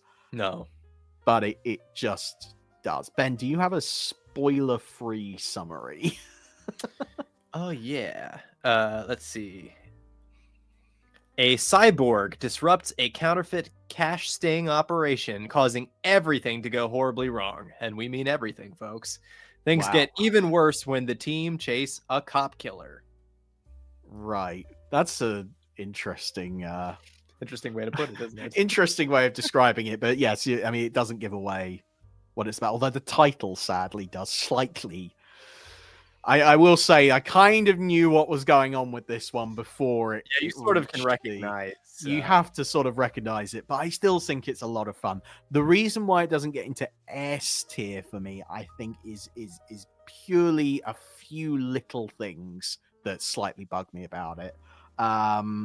There are certain performances, let's just say, from some of the guest cast in this episode that are not as good as one might have hoped, and I do find that a little bit distracting. Then there is, I think some of the action sequences actually last a bit too long. There's a lot of really cool stunts and stuff that come off in this episode, but they're sort of there to distract you away from the fact that it just feels like padding. It feels like we're just filling time with cool stuff. I mean, it's fair enough, but I just didn't quite find myself enjoying it as much as I would have liked. Yeah, I don't know, Ben. What do you think? Am I wrong to not put it in? I will never be able to view this without rose-colored glasses because I watched this when I was a kid. Right. One of the first episodes of Space Precinct that I would have ever seen. And I saw it, very innocent and young before I had seen Terminator or any of these like R-rated movies that inspired Space Precinct. It's like Space Precinct like took it upon itself to be the like, let's make the kid-friendly version of all these R-rated movies that they're not allowed to watch. Yeah. And for that, I absolutely love it. I had never been introduced to some of the concepts that are in Time to Kill, and I'm a sucker for that type of story. So I cannot give an unbiased opinion. For me, it's a top tier episode of Space Precinct. Fair enough. I can't get enough of the action sequences and the stunts. However, that could just be my nostalgia talking. No, and I'm sure, yes, I think if I'd probably seen this episode as a kid, I would have felt the same way. Unfortunately, I just couldn't quite get into it in the same way. It still has some of the hangovers of early Space Precinct of like Yeah, that's true. Just some of the sets don't look great and things like that. I think the series still has so much further to grow, I think is what it comes down to. It's a really strong early episode. I will say that both The Snake and Time to Kill, which I've put in A tier, I would definitely recommend those as like if you're going to watch as starting points for the show. I would say that either of those two are good for this. Next up, Deadline. Quite a forgettable episode. What happens in Deadline? What happens in Deadline? Well, tell us. Before I place my before I cast my vote. Give me the summary of Deadline. Brogan and Haldane discover a capsule discovering the body of a Tarn male. The autopsy reveals that the Tarn is missing vital organs removed with surgical precision. Brogan and Haldane find themselves on the trail of organ leggers. That would be like bootleggers, but they're bootlegging organs. Get it? Yes. From Danae, a place that you mentioned earlier. Killers who murder to sell body parts for profit and target Brogan as their next donor. Wow, that one gives away quite a lot. Too much. Deadline. No, Deadline. I quite like it. The first half of the episode, I remember not having a clue what was going on. Really being muddled and confused by the plot of like who was up to no good when and where and things like that. Like it just seemed to jump around quite a lot. But then I think the resolution, the climax of the episode is really quite exciting. I think it's a B tier episode. I think it sits alongside Enforcer and Body and Soul for me. It's got some really nice stuff with Richard James playing a guest character, playing a villain, as well as playing Officer Oren. That's really nice. There's another kid in this, Speedy. Is a character that again I quite enjoy. He doesn't he's not played as sort of an annoying kid character really. He has a lot of warmth and street smart about him, which is really enjoyable. And yeah, the advertising dirigible, which is kind of the main kind of focal point of the action, is really cool, looks great. That's really well done. B tier for Deadline. Yeah. Deadline is the first episode that we've come across on this list that has the sort of main problem for Space Precinct, according to me. Right. Or for me personally, when I watch the show, in that it's sort of forgettable. There's like maybe 8-10 episodes of Space Precinct that sort of run together in my brain. And even now, when you said Richard James plays the villain, I'm like running through the villains that Richard James plays across the whole show, and I'm like, is it that one or that one? Yeah, it's just it's the guy with the long cigarette holder. Oh, of course, and he's very smartly dressed, and I just like that. He looks really snazzy. It's just yeah. So it's not that it's bad; it's just that it doesn't stand out from the others in my brain, and maybe that's a me problem, not an episode. I think for me, what put it in B tier for me is, as opposed to like C, is it is slightly forgettable, but it does a good job in spite of that. I think this is one of the things where sometimes the scripts for Space Precinct are not great, but they're directed with such kind of pizzazz. Yeah, so maybe an opposite situation. It manages to elevate a fairly run-of-the-mill plot by doing something slightly special with it. By doing things like casting Steven Berkoff as the main guest character in the episode. Things like that. Just little flourishes. And I really like his performance in this, actually, because he does a good job of, like, you don't know whether he's the goodie or the baddie all the way through. He keeps you guessing, which is unusual for Space Precinct, because usually you have a pretty good idea of who's going to turn out to be unusual for Steven Berkoff, has to be said. So it's a nice little part for him, and I agree it's not perfect and it is a little bit forgettable, but once you get into it, There's a lot of fun to be had there. So yeah, I'm going to say Great. B tier. I think that's fair. Nice. Next up, oh boy, we're back down in the dumpster again. It's the power. The power. Definitely D tier. Again, it's actually probably lower. It's like F tier again for me. The power is just oh god, that was awful trying to get through that. Ben, what happens in the power? Well, a company called SolarTech introduced a new solar power system which offers a safe alternative to hyperfusion. Brogan and Haldane investigate the death of reformed jewel thief Vela Sugoi and discover a connection that leads to a deadly struggle for the control of Demeter's lucrative energy franchise. I Yeah, really so- want to watch a TV drama about Demeter's lucrative energy franchise. That sounds thrilling. I think I would rather watch, C-SPAN. But that's it. It has that energy of watching C-SPAN. Yes, that's exactly it. Because half of a huge chunk of the episode is a science lecture about how this new power generator works and stuff like that. And that's really Yeah. This episode has a real. It's not like watching, Neil deGrasse Tyson or Bill Nye, the science guy, or Carl Sagan, or what's the Sky at Night guy? Patrick Moore. Patrick Moore. These great scientific, or Brian Cox, these great scientific figures describing some scientific idea, and you're fascinated. No, it's like watching someone read from a textbook. It's quite and it's nonsense. I should add, all Of the course. scientific stuff doesn't make any sense at all. They use all the wrong words. Complete technobabble. So that's a problem. The pacing of this episode is just all over the place.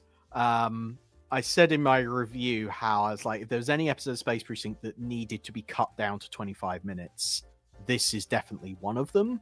But the weird thing about it is I actually feel like Sidney Hayes, who directed this one, actually probably wanted it to be longer.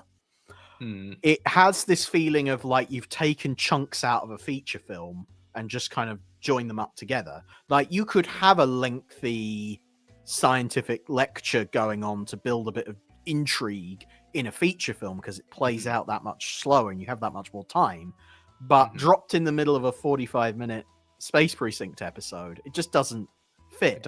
So there are all these sort of long scenes that play out, and then there are just also huge gaps in logic, which suggests to me that actually it was meant to run a lot longer. That's really insightful, actually. That was my kind of take on it anyway. Then you have the whole problem of tone. And so much of my problem with Space Precinct is like they didn't know what audience they were making it for. Sometimes it's a kid's show with like action and adventure and fun alien characters and like comedy, jokey stuff going on. And then on the other end of it, you've got very serious adult themes going on that are not suitable for a child audience. Like in this episode, we have a prostitute as the central figure of the whole episode, and she's very upfront about the fact that that's what she does for work. And it's true. And it just feels icky. There's like the tail end of a sex scene in this episode and stuff like that, and it just is like, no, that's not what this should be. This is not who your audience is. Like, this isn't what they want. It's just really cringy and just not tasteful. It's just bad. It really doesn't work. This is an excellent review of yours, though, Jack. I have to say your commentary on this episode is especially once that beam in the thumbnail there gets going. Oh man, my goodness. The beam produces some wonderful there are some nice special effects shots in there. And this is the same with so much of Space Precinct. It's like everything else is terrible, but sometimes the special effects are like, okay, that's good.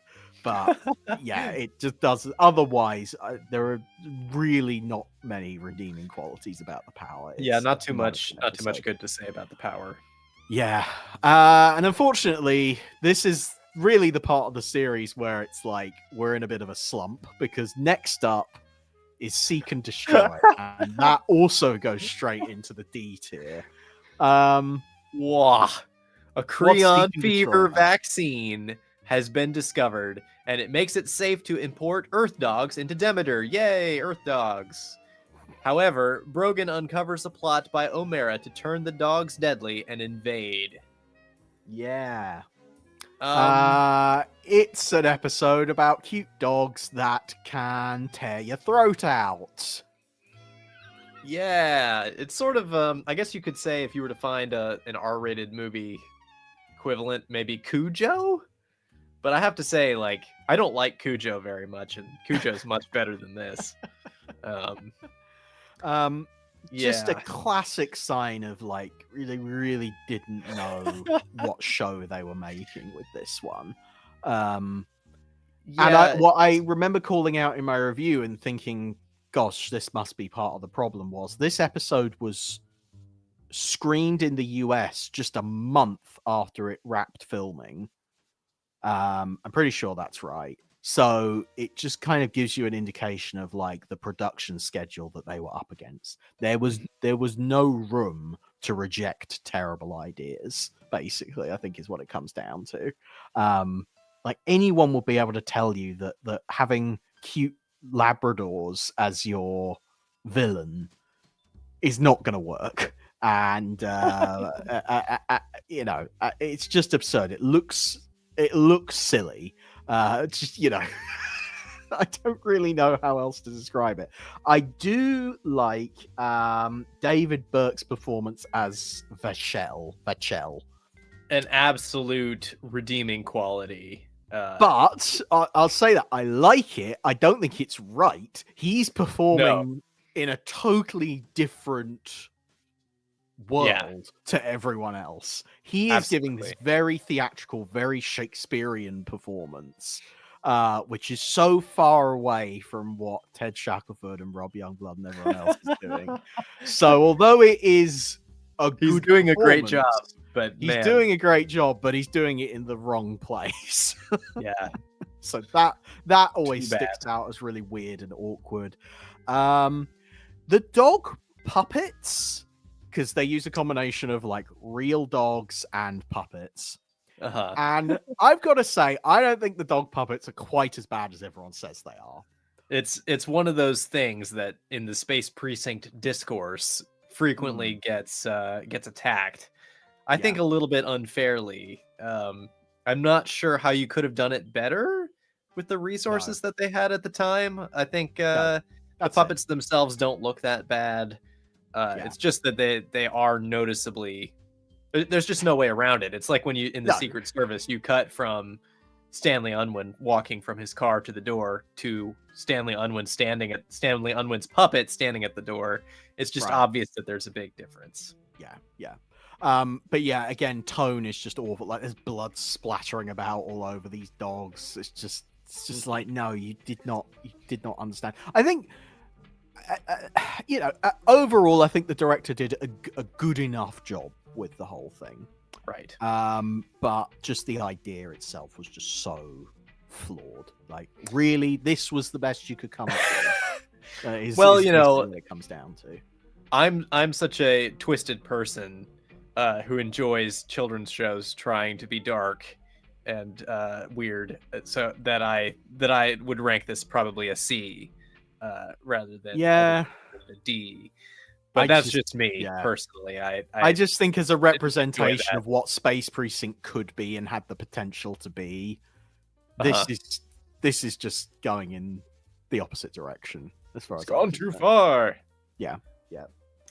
Oh dear. Right. Next up is an episode called Illegal, which is a very vague title.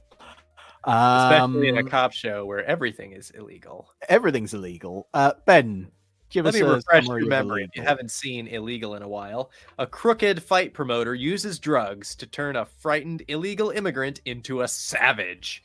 The forced fighter escapes and then seeks help freeing his son. I do like Illegal. Okay. But I wouldn't say it's as good as something like The Snake or Time to Kill, so I think therefore it's going to go in the B tier. Man, not a lot of love for this S or C tiers in this. Not yet. I'm sure they will come.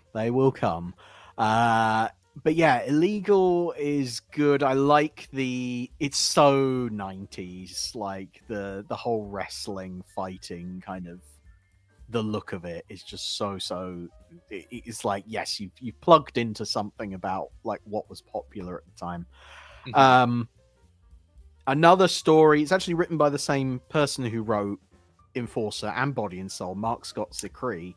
That's right. And again, it's another story that like takes a guest character and just focuses in on their struggle and what they have at stake.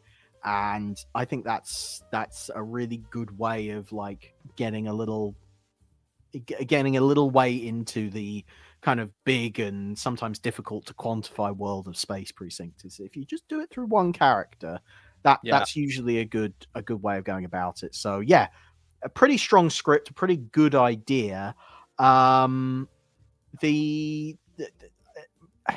I think the design aspect is probably the thing that lets it down for me. It has this look of like you just don't feel like you're in a futuristic space city setting. No. It feels like you're in a working men's club somewhere. It's but not like a good one. Not a good one. No. It's meant to feel a bit glamorous.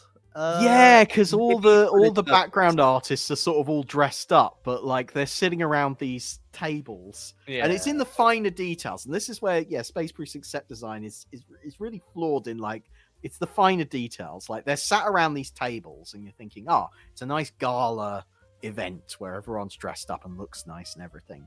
But then you look at the tables, and it's like there's nothing on them, or there's like a few pieces of random cutlery that have been thrown on the table. It's like it all just feels a little bit sparse and just like there's just polish that's lacking from the whole thing. But there's some good stuff like running around the sewers and things like that I remember as being quite strong. Richard James is back as a villain, and he yes, one of his standout performances in the series.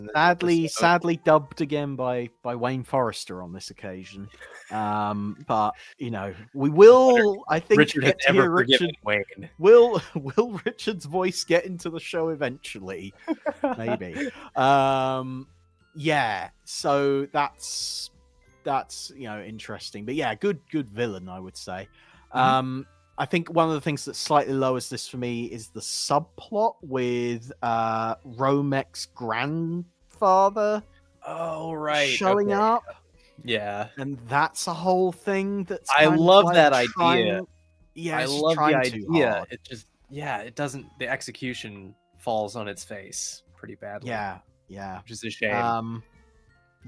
So no fault of the performers. Again, Wayne Forrester in that costume. Yep. Wayne Forrester, great, but the comedy is just not pitched right when you're weighing it up against this main plot of like snuff fights and people getting killed and things like that. Just you've got the comedy granddad coming in the same breath as like people getting electrocuted to death. It just doesn't quite it doesn't quite pair up that well. Oh man, the really rubbish wrestling outfits are just feel like bargain basement wrestling outfits. Not successful. Yeah. Also a famous sequence that had to be refilmed in this episode, sort of a behind the scenes legend. Yes, the fact that for the BBC Two broadcasts of Space Precinct in their 6 p.m. time slot, there were certain things that the BBC did not deem appropriate, quite rightly, I think, did not deem appropriate for a younger audience. Well, I say in most cases they were correct in their assessments. In this case, it's a little bit odd, but basically there's a scene where they stick a Haldane and Castle stick a coat hanger in an electrical box, and the BBC decided that's probably not something we want younger viewers to imitate, so instead let's reshoot the scene and put a lever on the side of the box. So again, just kind of a really clear kind of standout point of like they clearly didn't know who they were making the show for, because it's just like if you've got to shoot the same scene twice, to suit different audiences. Maybe just pick a lane. That's what it kind of comes down to. So yeah. bit of a weird one there. Right, next up, Divided We Stand. Now, here's the thing about Divided We Stand. I think I like it more than most people do. Yeah. I think it's another B tier episode, personally. Oh, man. Okay. Yeah. Because it does a very rare thing for Space Precinct, where it does quite a satisfying way, I think, take two completely different plots that seemingly are totally separate, totally unrelated, and brings them back together again in, I think, quite a satisfying, quite a sort of sci-fi kind of way. While also trying to do lots of other stuff as well. Ben, perhaps you can give us a summary of the episode. Well, those two strands, one would be a ruthless politician called Vinny Artak is being resurrected after Brogan and Haldane kill him. Meanwhile, strand 2, there's been a string of missing baby cases. Yeah, weird. So yeah, you think, oh, those two things, surely they're unrelated, but of course they are.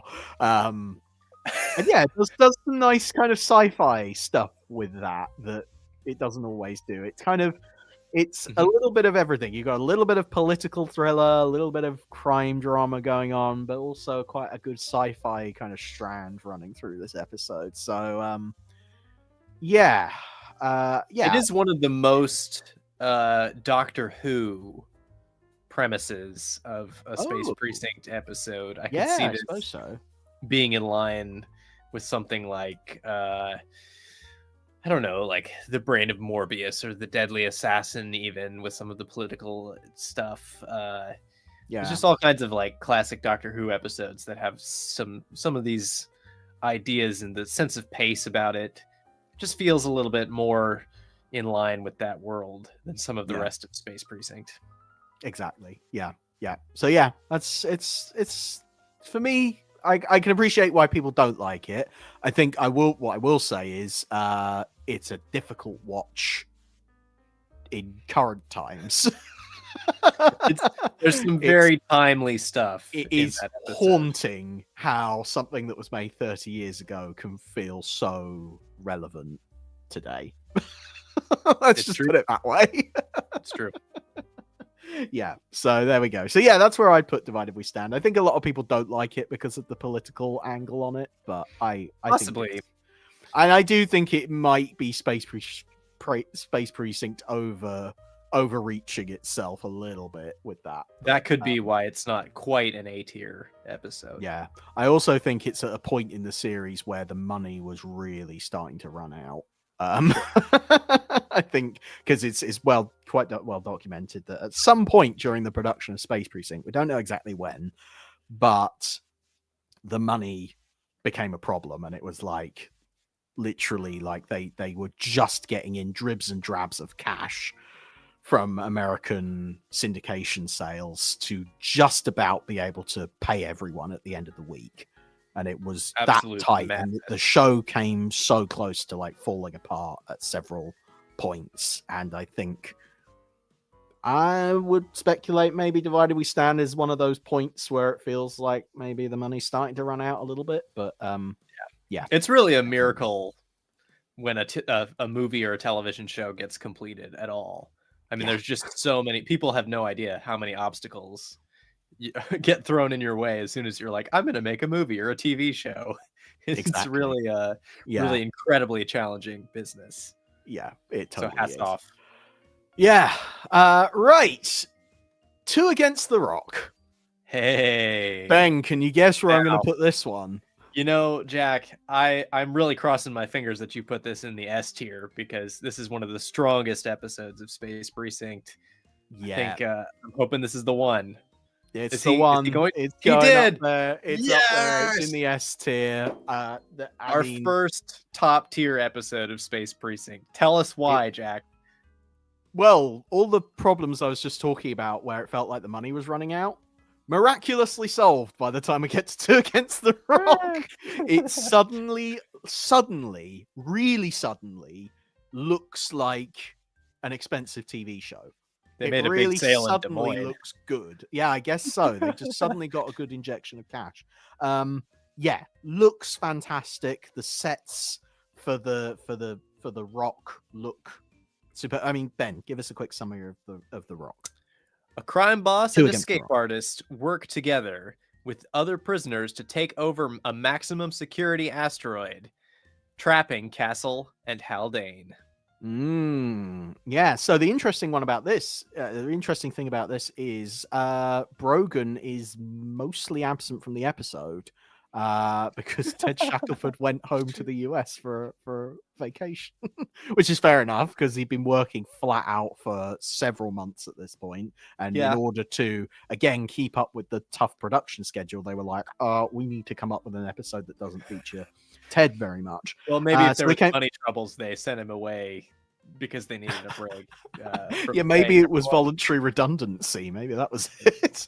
But yeah, so Two Against the Rock focuses on Castle and Haldane going to a maximum security space prison where things have run amok. And there's so much that's good about this episode. It looks amazing. I think the fact that you get out of the city is really important. I think the special effects team are relishing the fact that they don't have to do more stuff in the city. There is a little bit of a police chase down in Demeter during the episode, but the main focus is the Rock, which feels like a very, very science fiction type of setting. The guest cast are amazing. Danny Webb and Stephen Grief are superb. Director Peter Duffel. This is his first Space Precinct outing, and I think he does an incredible job. There's just a renewed sense of like energy behind this episode, where again it suddenly feels like, okay, everyone understands what show we're making here.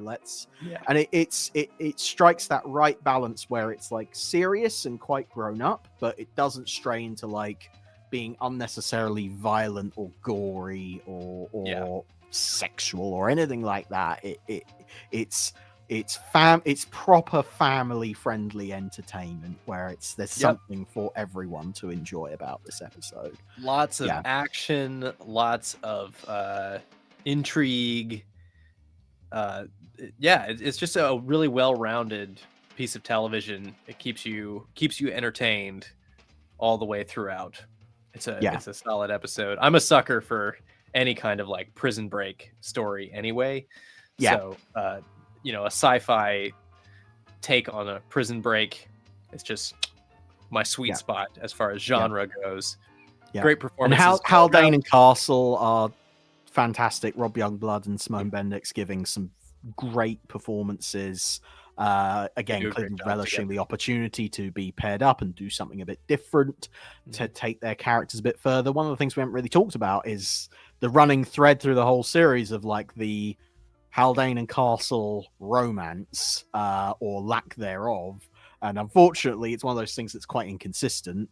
And I think it probably had to be inconsistent because the episodes were shown out of order and stuff. So they had to sort of keep it hanging there without actually developing it fully. But this is one of those episodes where they get the line right as far as like you said at the top of the episode, is Haldane a heartthrob or a sex pest? think they kind of get the tone right there as far as his interest in Castle, and likewise her interest in him kind of develops quite nicely in this episode. So character focused drama, but in a really big spectacular setting and things like that. I think everything balances out nicely. Would it have been good to get Brogan in this episode? I don't know. I think something we kind of discovered at the beginning of this episode is that there's just too many characters. So it's nice to let some of the other characters shine a bit, and not to have to worry about awkwardly shoehorning in some Brogan family drama. Exactly. That didn't have and to you do still get a little bit. You do still get a little bit in this episode. He's not gone completely, but I think the other thing that I like about it, the way that they write him out is well done. I think. Mhm. I think it all makes sense. You're not feeling like you're being forced into this. Yeah, it's not one of situation. You those have to get rid awkward of it. departures where it's like, Yeah. oh, why isn't our main character here? I'm this going week? back to It my feels- home planet. That sort of thing. It's It no, feels it's, very natural. yeah, and it does. Very fitting with the character. Yeah, it's very nice. So yeah. So yeah, 2 Against the Rock. Yeah, terrific episode. Really, really well done. Takeover is the next episode. Takeover. To make up for the big ambition that was 2 Against the Rock, we have a bottle episode that mostly takes place in the station house. Ben, can you give us a quick summary of Takeover? Oh, sorry, I fell asleep while I was reading it. Haldane and Brogan are set to stand trial for allegedly murdering a hopper pilot after a chase and shootout. Is that it? However, witnesses start changing their stories. Yeah, it's not the most exciting episode, but it's not like the worst of the worst. I think it's a C tier Okay. episode. Yeah, it's just kind of dull. It's really dull. A bottle episode can be a great thing for a TV series because it's an opportunity to focus on characters and tell a really compelling story with very little, which we've established, like sometimes Space Precinct does really well at like dialing it down and not having too much going on and helps you to focus a little bit. Yeah, I think Takeover episode is the right way to go because they were trying to do like 12 Angry Men. But instead they just have like 12 sleepy aliens. Yeah, I mean the problem for me is the station house is not a good place to have a bottle episode. The station house set with all its grey corridors and empty meeting rooms and stuff like that just isn't a nice place to hang out for 45 minutes, really. Yeah, when you think about Tracy Island or Cloud Base or Marineville, or Moonbase Alpha, they're the sort of places that you want to explore further. Like it's exciting when you see a bit more of it or something like that. The station house, not Precinct so much. 88, it's a bit, I think possibly deliberately, it's a bit pedestrian. Yeah. But it just doesn't. Yeah, I don't know. There's something about it. It just doesn't intrigue. The world is not intriguing. It doesn't suck you in. Right. You've got some okay guest performances. Marianne Dabo does a pretty good job. Again, it's quite predictable that she turns out to be the villain. I don't think that's much of a spoiler, really. She turns out to be the villain. It's not much of a spoiler that we've given away the whole plot. Because I know, but it's not that much plot to give away. But Clive Merrison as well turns up in this episode, famously in episodes of Doctor Who, like he's the deputy caretaker in Paradise Towers and stuff like that, and. Let's just say he gives quite a heightened performance in this episode, and it's quite something. So C tier because it has some. I think what it tries to do, it does well enough, but the problem is it doesn't really shoot for the stars. It's just not very ambitious, and certainly, coming straight after 2 Against the Rock was always going to be a difficult task. So a waste of John Glenn's talents as well as a director, I feel like. Yeah, it's a shame. I'm trying to remember if there was anything particularly exciting about this. Not really. I mean, the sequence at the beginning of like them flying through the park, like the sort of flashbacks. They try and do some interesting non-linear storytelling with this. But like the park as a location doesn't really work. No, it's just a muddy field. It's really weird. It's like a magma. Isn't it like a magma park? Is how they describe it. So it's like on top of an active volcano. It makes no sense.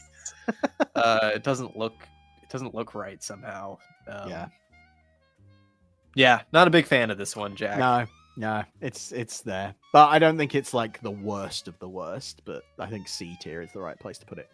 Predator Sure. and Prey is an episode of Space Precinct that I think should probably go, and I'm toying with Ben a little bit because I know how he feels about this. I think it's an A tier episode. Hey, Will you accept that? I'll take it. Okay. Predator and Prey, a series of murders, including one of an undercover cop, has Brogan stumped until it's revealed. This is a spoiler. But yes, there's a legendary vampiric creature running about also. Yes. I love this episode. Grew up watching this episode. Time to Kill and Predator and Prey were my childhood episodes in my collection. Okay.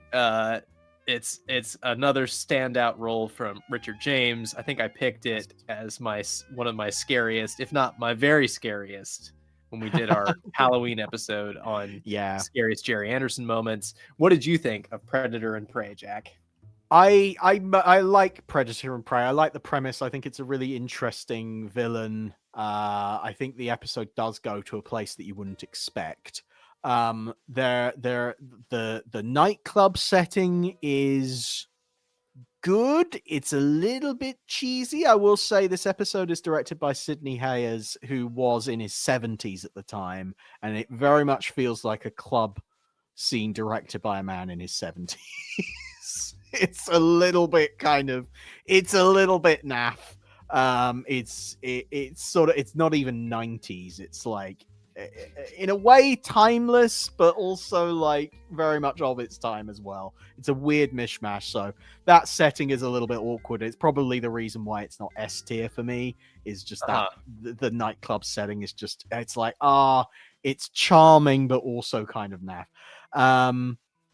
The other reason it probably doesn't make it to S tier for me is I don't like the character. I mean, you're not supposed to like the character of Lieutenant Walker through this episode, but I think just the way it's performed is quite flat and not very interesting.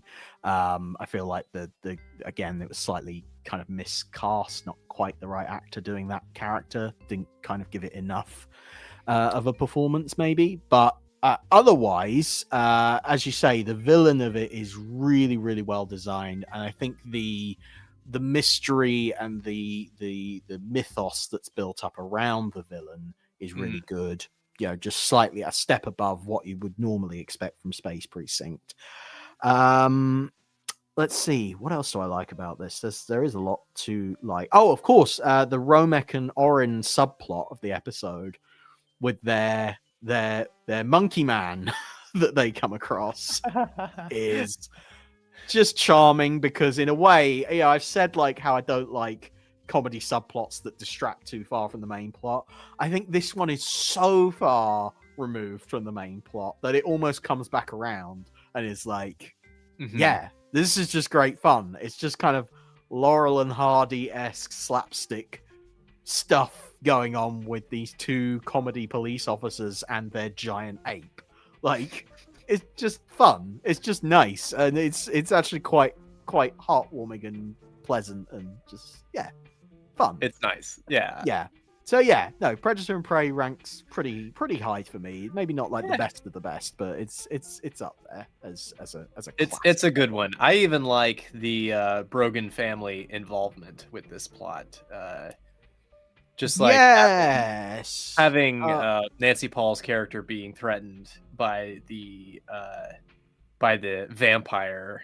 Yeah, Nice. A nice twist. That reminds me of something that I only learned recently that I wish I had known when I was writing my reviews, because I did comment on it at the time. Yes. Yeah. Was I learned that Nancy Paul, who played Sally, broke her ankle during filming. Which meant there are several episodes, and this is one of them, where you notice she either doesn't appear very much, or she appears, but she's sitting down for most of it.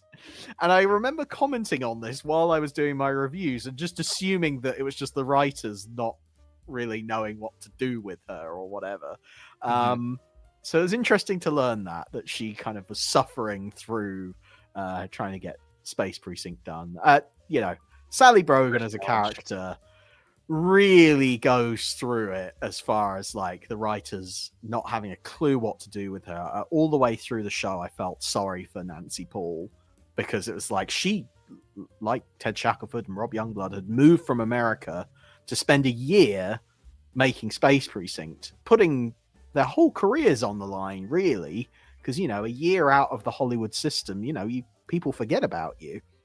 So to come to the UK and make a show that may not get shown in the US all that much could have been a serious problem for their careers. And to be fair, Nancy Paul did not work again after Space Precinct, and I do wonder whether her experience of making the show was part of the reason for that, because I just think she is kind of wasted, really. The writers clearly didn't know what to do with the character. So yes, they invent these subplots where she gets menaced by the villain and stuff like that, and that's all well and good, but a lot of the time she definitely has her moments, but it's yes, definitely not. I think some of those are coming up. Utilized. Yeah. Well, so that actually does neatly bring us on to the next episode, which is The Witness. Which I'm sorry to say is another D tier episode for me. All the way down in the D tier? Yeah, I think so. I do. Wow. I'm sort of there's some good stuff in it, and actually I think Nancy Paul as Sally is actually one of the strengths of The Witness, because they finally figure out something for her to do that's actually useful and something sustainable that was genuinely like a service to the episode, and that's all good, but it's just so tonally messed up. I remember watching this episode with like my head in my hands, just thinking, who on earth is this aimed at? Like, it was uncomfortable to watch this episode. Ben, what happens in The Witness? Well, I hope you like childhood trauma, because while investigating the murders of several low-level criminals, the team discovers that the serial killer nightmares Sergeant Fredo's daughter have been having is, in fact, connected. Yes. Oh, boy. Yeah. Kieran Shaw, noted actor and stunt person, playing the daughter inside that small suit. Yes. And that's all quite good. That's all fine. The problem for me comes with the guest police officer of this episode, who is conspicuous by the fact we've never met him before, and suddenly he turns up. So you're sort of like, well, I think we all know who the baddie's going to turn out to be in this one, don't we? Played by Todd Boyce. And it's another performance where I think he just wasn't being directed right. Imagine Marineville Trader, only without the charm. Right. So the it's guy that he is clearly being told in no uncertain terms, like, make your performance as psychotic as possible. Like, we're talking like you watch his face turn beetroot red as he is ranting and raving and shouting and screaming. And it is just... and you've got Sally there in tears while all this is going on. Just harrowing to watch. It's just like, no, it's too real. Because the other thing about this character is he's human, so you could mistake this for like a regular crime drama. Really, there's very little alien stuff kind of going on with this episode. The plot itself is fine, like, it's very average. It's another one of those quite forgettable episodes, except for the fact that what I can remember about it is just really misjudged. Not great. Again, just doesn't represent the best of what Space Precinct could be. Fair enough. Yeah. Next up, Again, pivoting straight off. Yeah, we've just done an A tier followed by A tier followed by a D tier, and now we're going to go up to S tier. All the Hate way to Street. S. Oh Yes. snap! Oh snap! It's Yeah. real now. Yeah. A What bounty happens in hunter Hate from Street? Brogan's past, Erica Brandt, pursues wanted murderer Burl Flack to Altor, where he's been coordinating hate crimes against Zyronite immigrants. Yeah. It's an episode about space racism. Racism in space. Exactly. And from that, I've got to say, when I sort of first encountered that, I was like, "Ooh, can Space Precinct handle such a heavy topic without completely bungling it?" And I've got to say, it does a good job. It's interesting because in the last episode, that was one of the problems that we had with it, which was, it's tackling a heavy topic, like children witnessing crimes, violent crimes, essentially. Yeah. And then here, equally heavy topic, violence incited by racism. Yes. But here, you think it succeeds, where in The Witness, it sent it all the way down to the D tier. Yeah. But the reason it's handled, I think, quite delicately. I mean, I think I might have said in my review how they maybe could have explored it a little bit more in depth, but at the end of the day, it's a 45-minute television episode. There's only it's quite a big issue, so there's only so far you can take it. But they do try and just show it through different points of view, and they're very clear, kind of straight out the gate, like who the bad. It could have been a really simple episode in that it's very obvious straight away who the bad guys are, because they are the people inciting violence fueled by racism. Like, it's very obvious who the bad people are. So what's great is you introduce the character of Erica Brandt as a kind of antidote to that, of going, well, actually, you don't know who she's working for, because she comes in as a bounty hunter. And she's not working for the police. She's also not working on the side of the space racists. But she's trying to infiltrate because she wants to kind of get in there and claim her bounty on the leader of this gang. So this doesn't sound like a big thing, but there's quite a bit of mystery where they don't tell you everything that's going on. Right. Like, not everything is signposted and telegraphed to the audience. Yeah, exactly. And that in Space Precinct is a huge win. It's a very huge rare win thing indeed for them to not hand you on a silver platter every little detail of the plot, to keep you guessing a little bit. And that definitely pushes this episode up into the upper tiers. Yes, it does. Sure.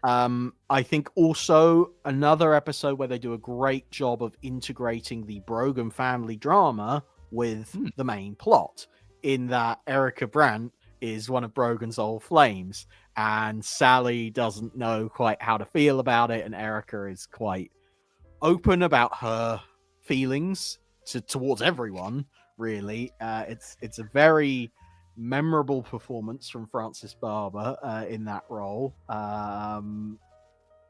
She really goes for it, and I can't say I blame her, because it's very much a part. If you know Frances Barber, it's like, just the character just suits her really, really nicely. So that's all really great. The snowy setting is really well achieved. Like, they've decided that it's going to snow in Demeter City for this episode, and that looks great, and it just, again, does something to elevate it above the norm, both on the special effects and on the live action set. It looks really good as well. Well, it's one of those things. They decided to put a space twist on the snow, and they made it green. And you hear that, you hear me say that, and you'll probably feel like, ugh, like that doesn't sound like it would work. But they just did it so it's so understated and so tasteful. Yeah. It just feels quite natural. It gives Demeter what it sorely lacks in so many episodes. Is it actually succeeds in giving Demeter this otherworldly setting? I think we talked. It's Demeter was written as New York in space, and so often they forget to include the space part of that. You have flying cars, and that's about it. But the green snow just does it perfectly. Of like, it's New York, it snows, but also it's green, and so it looks slightly weird.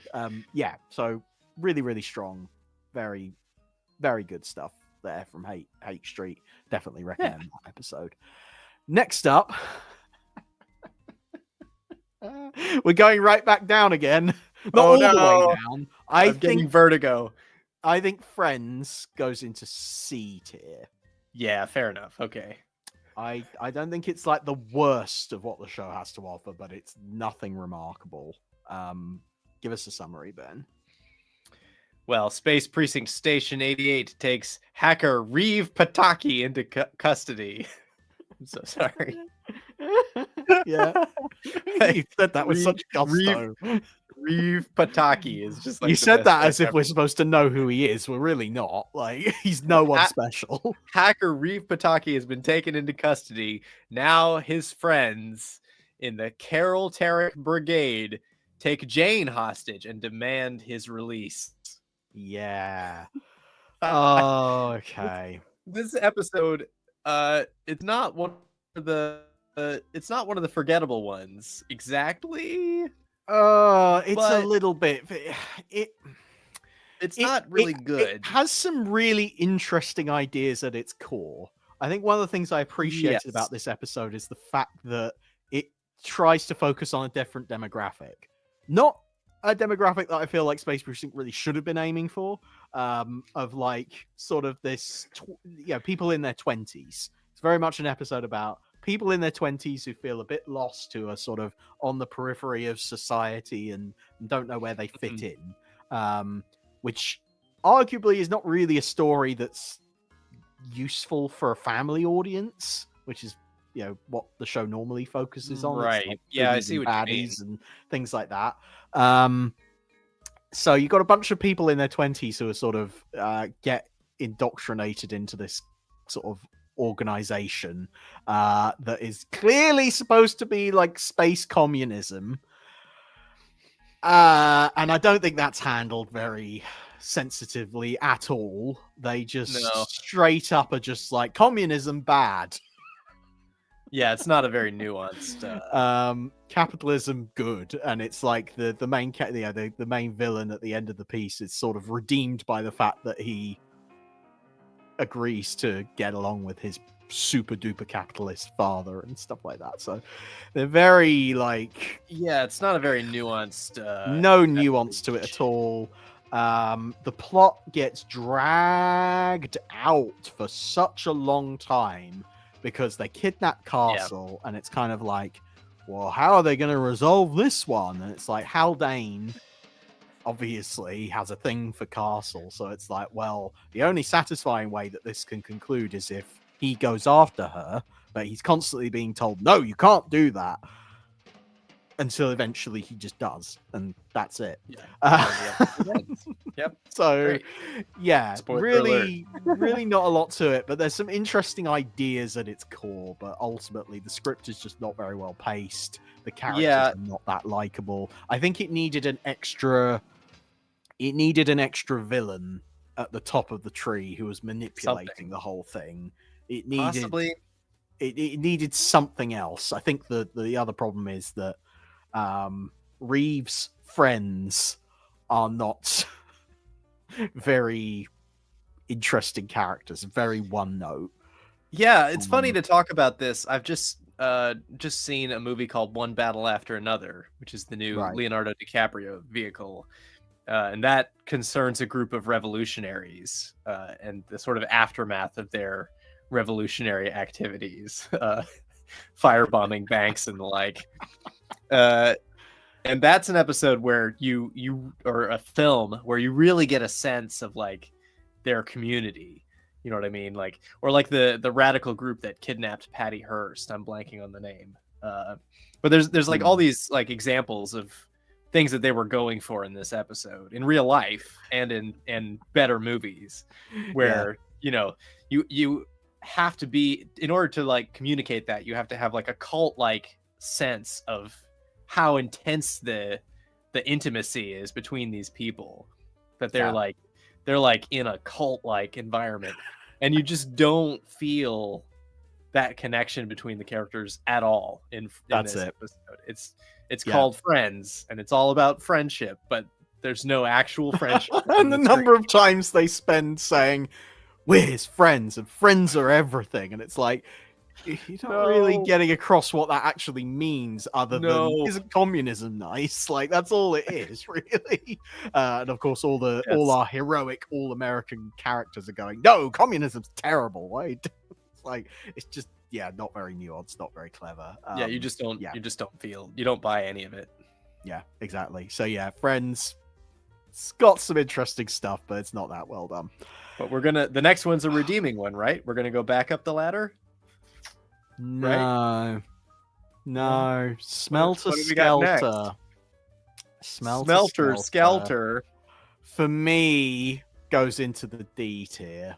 All the way down at the bottom. All the way down at the bottom again. I'm actually quite surprised how many are in that bottom tier. Again, I really feel like there needs to be another tier below this one to separate. I think Flash and The Power are the worst of the worst. Like, irredeemable. There's nothing good about those. But there are others like these, which I'm like, they don't represent the best of Space Precinct. They're really, really average plots. But like, can you sit down and watch them? Can you get through them without, I don't know, losing your mind? Yes, you can, but they're still not great. So yeah, and Smelter Skelter's like that for me. The solution is to bump, Time to Kill and Predator and Prey up into that S slot, and then move push everything up a little bit. No, you see, I think reserving the S tier for the stuff that I think is like above and beyond, I think is really important. It's your list. So yeah, Smelter Skelter. Oh boy, what happens in Smelter Skelter? Brogan uncovers asteroid mining operator Alvin Zahn's plot to capture the orbiting Bank of Altor with a small beam accelerator. Hey, doesn't a space bank robbery sound like fun, Jack? It does, actually. It could have been a good episode. I think that's it for me with this one. It could have been. The concept is good, but the script is quite lazy, quite average. And then the direction, the thing that's kind of unique about this episode is the director was originally a chap called Silvio Narizano. Yes. Another very experienced, veteran film director that was brought into the series. But he was fired, walked out, whatever, halfway through, seemingly as a result of a disagreement with Ted Shackelford, who sort of point blank refused to take his direction. There was just a big breakdown that kind of happened on set, and Ted walked out and Silvio walked out, and disrupted filming. And then the next day, Peter Duffel is suddenly back directing this episode and just about manages to save it. But I think it's interesting for a lot of reasons, because the script is profoundly average. Like, I think if you were to pick a really average, typical Space Precinct episode in terms of a story, this is it. The problem then comes, so that would maybe put it at like a C tier, maybe B tier episode. But what puts it down in D tier for me is that direction. You can tell something's not right. And maybe I'm reading into it too much because I've researched the behind the scenes drama and everything else. So maybe I'm reading into it. But what I see on screen is Ted Shackelford giving this really vicious, nasty performance. All of his sense of what I think is great about Brogan as a character is all the way through the series, he is primarily directed by a sense of fair play. He gives as good as he gets, basically. If someone is nasty towards him, he may respond in kind, but he always tries to be the good person in that situation. He always tries to be the hero, tries to be tries to have good values. But in Smelter Skelter, It's a personal vendetta that he brings straight into his work, and that's there in the script, and you can't kind of get away from that. But the way he performs it is very harsh and kind of cruel and just nasty to watch. Well, there's other episodes where Brogan has personal, Right, huge well, like personal stakes. Time like to Body Kill. and Soul, Time to Kill. Time to Kill is a classic example, but obviously that what you see in that episode is you actually watch his descent happen. Yeah. That's why it works, is because you can see, not to give too much of the plot away, but you see a lot of his, personal stakes get escalated, and it escalates over the course of the episode until you get to that climax where it all bubbles over. In Smelter Skelter, that doesn't happen. He's just straight in there at like breaking point, which is appropriate because that's what was going on behind the scenes as well. And that's why I'm saying maybe I'm reading too much into it, but I can see it on screen. And I think when you can see those production problems are very apparent, that just becomes an issue for me. I think D tier is really the only place you can put it. Unfortunately, because there's always, even in Double Duty and Flash and The Power. I mean, all of these episodes, I find things that I like The Power. The Power has some cool like stop motion effects. Usually it's the special effects that save it, and indeed in Smelter Skelter there's some nice special effects work. So the actual bank robbery scene is good fun. Most of the things I like about this episode are the things that were directed by Peter Duffel. Let's put it that way. So it's just one of those unfortunate instances where they just had to make do with what they had, and my goodness, it's a miracle that the episode got finished at all.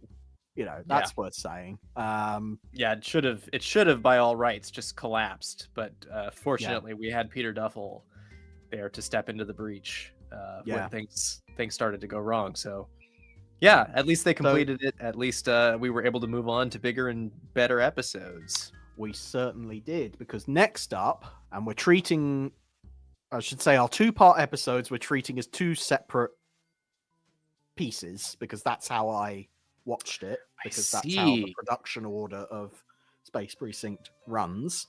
So you could rank The Fire Within Part 1 in a completely different tier from Fire Within Part 2.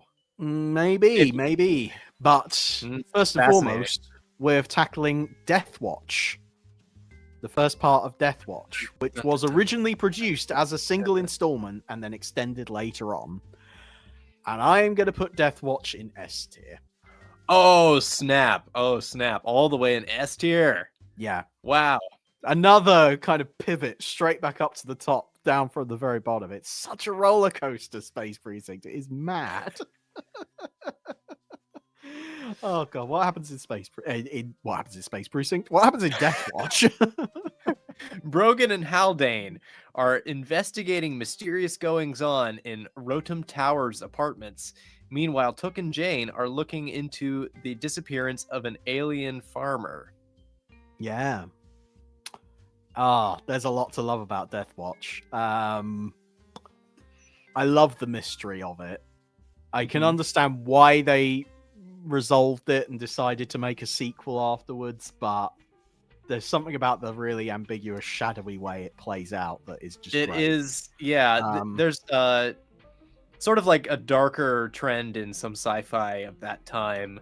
Thinking of, there's a particular episode of Deep Space Nine, I think it's called In the Pale Moonlight, and a lot of Babylon 5 of just like sort of like darker, ambiguous endings. Certainly a lot of the X-Files has that. Yeah. And when they get into Death Watch, the way that Death Watch Part 1 ends, without too many spoilers, it really fits with that kind of like 90s sci-fi creepy late night TV. I mean, it just like, it has that sort of like uncanny weirdness, and it's set up really well to it. It uses really well its set up. runtime fully. It's not like, there's a lot of these episodes in the lower tiers that have a great deal of padding. Death Watch, it's not perfect, but it definitely uses its runtime well. Yes, it does. It does. I love all the stuff with Bertha Fluss, the nice old lady that brings out the really nice side of Haldane. Gives Rob Youngblood an opportunity to do a different kind of performance that I think is really, really nice.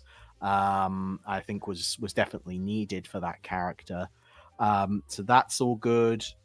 We've got a couple of military guest characters who do. Yeah, the military guest characters who are kind of there in the shadows. You don't really know what they're up to the whole time until sort of the end, where even then it's not even fully revealed what they're up to, at least at this stage. Yeah, so that's all lovely. The special effects work looks great. Any opportunity that the effects team get to go outside of the city, I feel like they just grab it with both hands and they just go for it. And there's lovely countryside scenes in sort of rural parts of Altor just outside Demeter City that look just lovely. Really, really nice, really well done there. I think the balance between the various plots is really good. You know, what you have Castle and Took doing versus what Brogan and Haldane are up to, I think is really well balanced. Lovely stuff. Really good. My really strong. Potential criticism would be Bertha's makeup. I think is one of the worst. It's like they did the bare minimum to try and make her look alien when it's actually like it didn't really need to bother. I think she could have just been human, and that would have been okay. Rather than what they get, which effectively looks like a human with some sort of rare skin disease. It's not a success. Yeah, I agree with you there, but that's a minor quibble. It's a really minor quibble. I mean, we can find minor quibbles in all the S tier stuff if you really wanted to, but Death Watch for me is definitely up there. Next up, The Fire Within. And I am actually going to take both of these together because I was hopeful. Yeah, I am.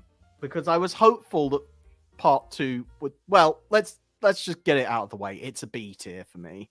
Both of them. Fair enough. Both of them are B tier.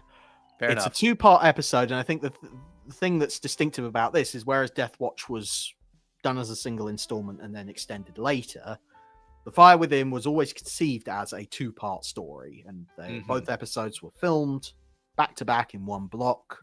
So they knew exactly how they were going to pace it and plot it to try and fill 2 episodes. And where it falls down for me is it doesn't quite feel it has enough to sustain 2 episodes. It probably would have been an overstuffed story if it had just been 1 part, but it doesn't run to a full hour and a half. Sure. For me, there's just not quite enough going on. What does happen in The Fire Within?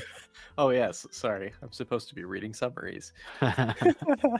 A priest spontaneously combusts during a ceremony at the Pyrrhus Temple.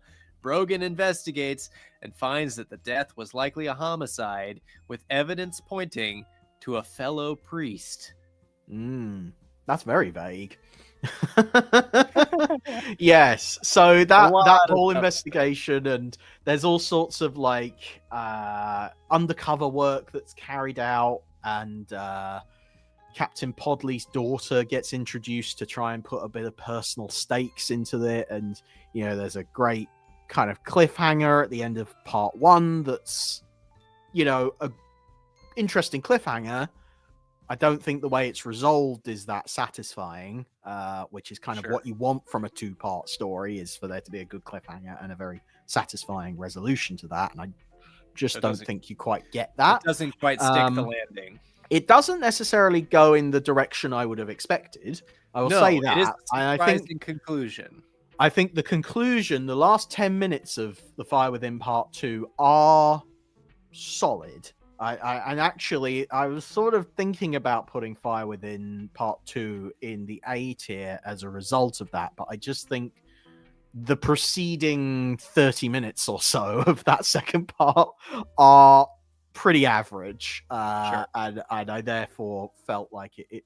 As I say, I think if The Fire Within parts 1 and 2 were combined together and condensed down to 45 minutes, I think you would potentially have certainly an A tier, maybe an S tier episode in there. Well, see, I have to disagree a little bit. I think if you compressed it to 45 minutes, you would lose a lot of the more interesting nuance about the subject matter being religion. I think that a lot of that stuff would just go out the door, particularly there's already a subplot that suffers, which is Officer Took's sort of spiritual journey. She's interested in this religion, and it's presented, at different times and in different ways as either a cult or as a serious denomination that she could potentially join. Yeah. And that any sense of it being like a real religion sort of disappears as you get into the specifics of the story, and you would lose any grounding sense that it might be a real spiritual investigation. Yeah, if you but I think that, minutes. for me, that's the problem. Is it has an hour and a half to do that, and it just doesn't. It doesn't play it to its full potential. Like, I was really invested. It definitely doesn't play it to its full potential. That's true. I was really, really invested in Took's spiritual journey and the struggle that she was having between her police duty and her spiritual, and letting her spirituality be explored freely. But in the end, they just drop it. Yeah, they don't. It's true, because nobody treats it with that much importance in the first place, and you start to see her like, I'm getting a little bit frustrated and really having a dilemma there, but it just fizzles out. I think the only way to make this into an S tier episode would be to construct a feature film cut that's not quite an hour and a half. That's maybe like an hour and 15, an hour and 20 minutes. Yeah. That's sort of about how much story is here. And the rest is sort of filler, because we do have some idea of where it's headed. And a lot of that, like, the conclusion, the actual conclusion, I think is compelling. It is. It's lovely. It's daft and kind of wacky and like big action set piece. Very Anderson. It's very Anderson, and that's very nice and charming and fitting. I think part of the problem is the pirates' kind of intentions do fall into a bit of a stereotype of like, here's a cult, here's what's cults, this is what cults do, but in space. Except that's it. In space.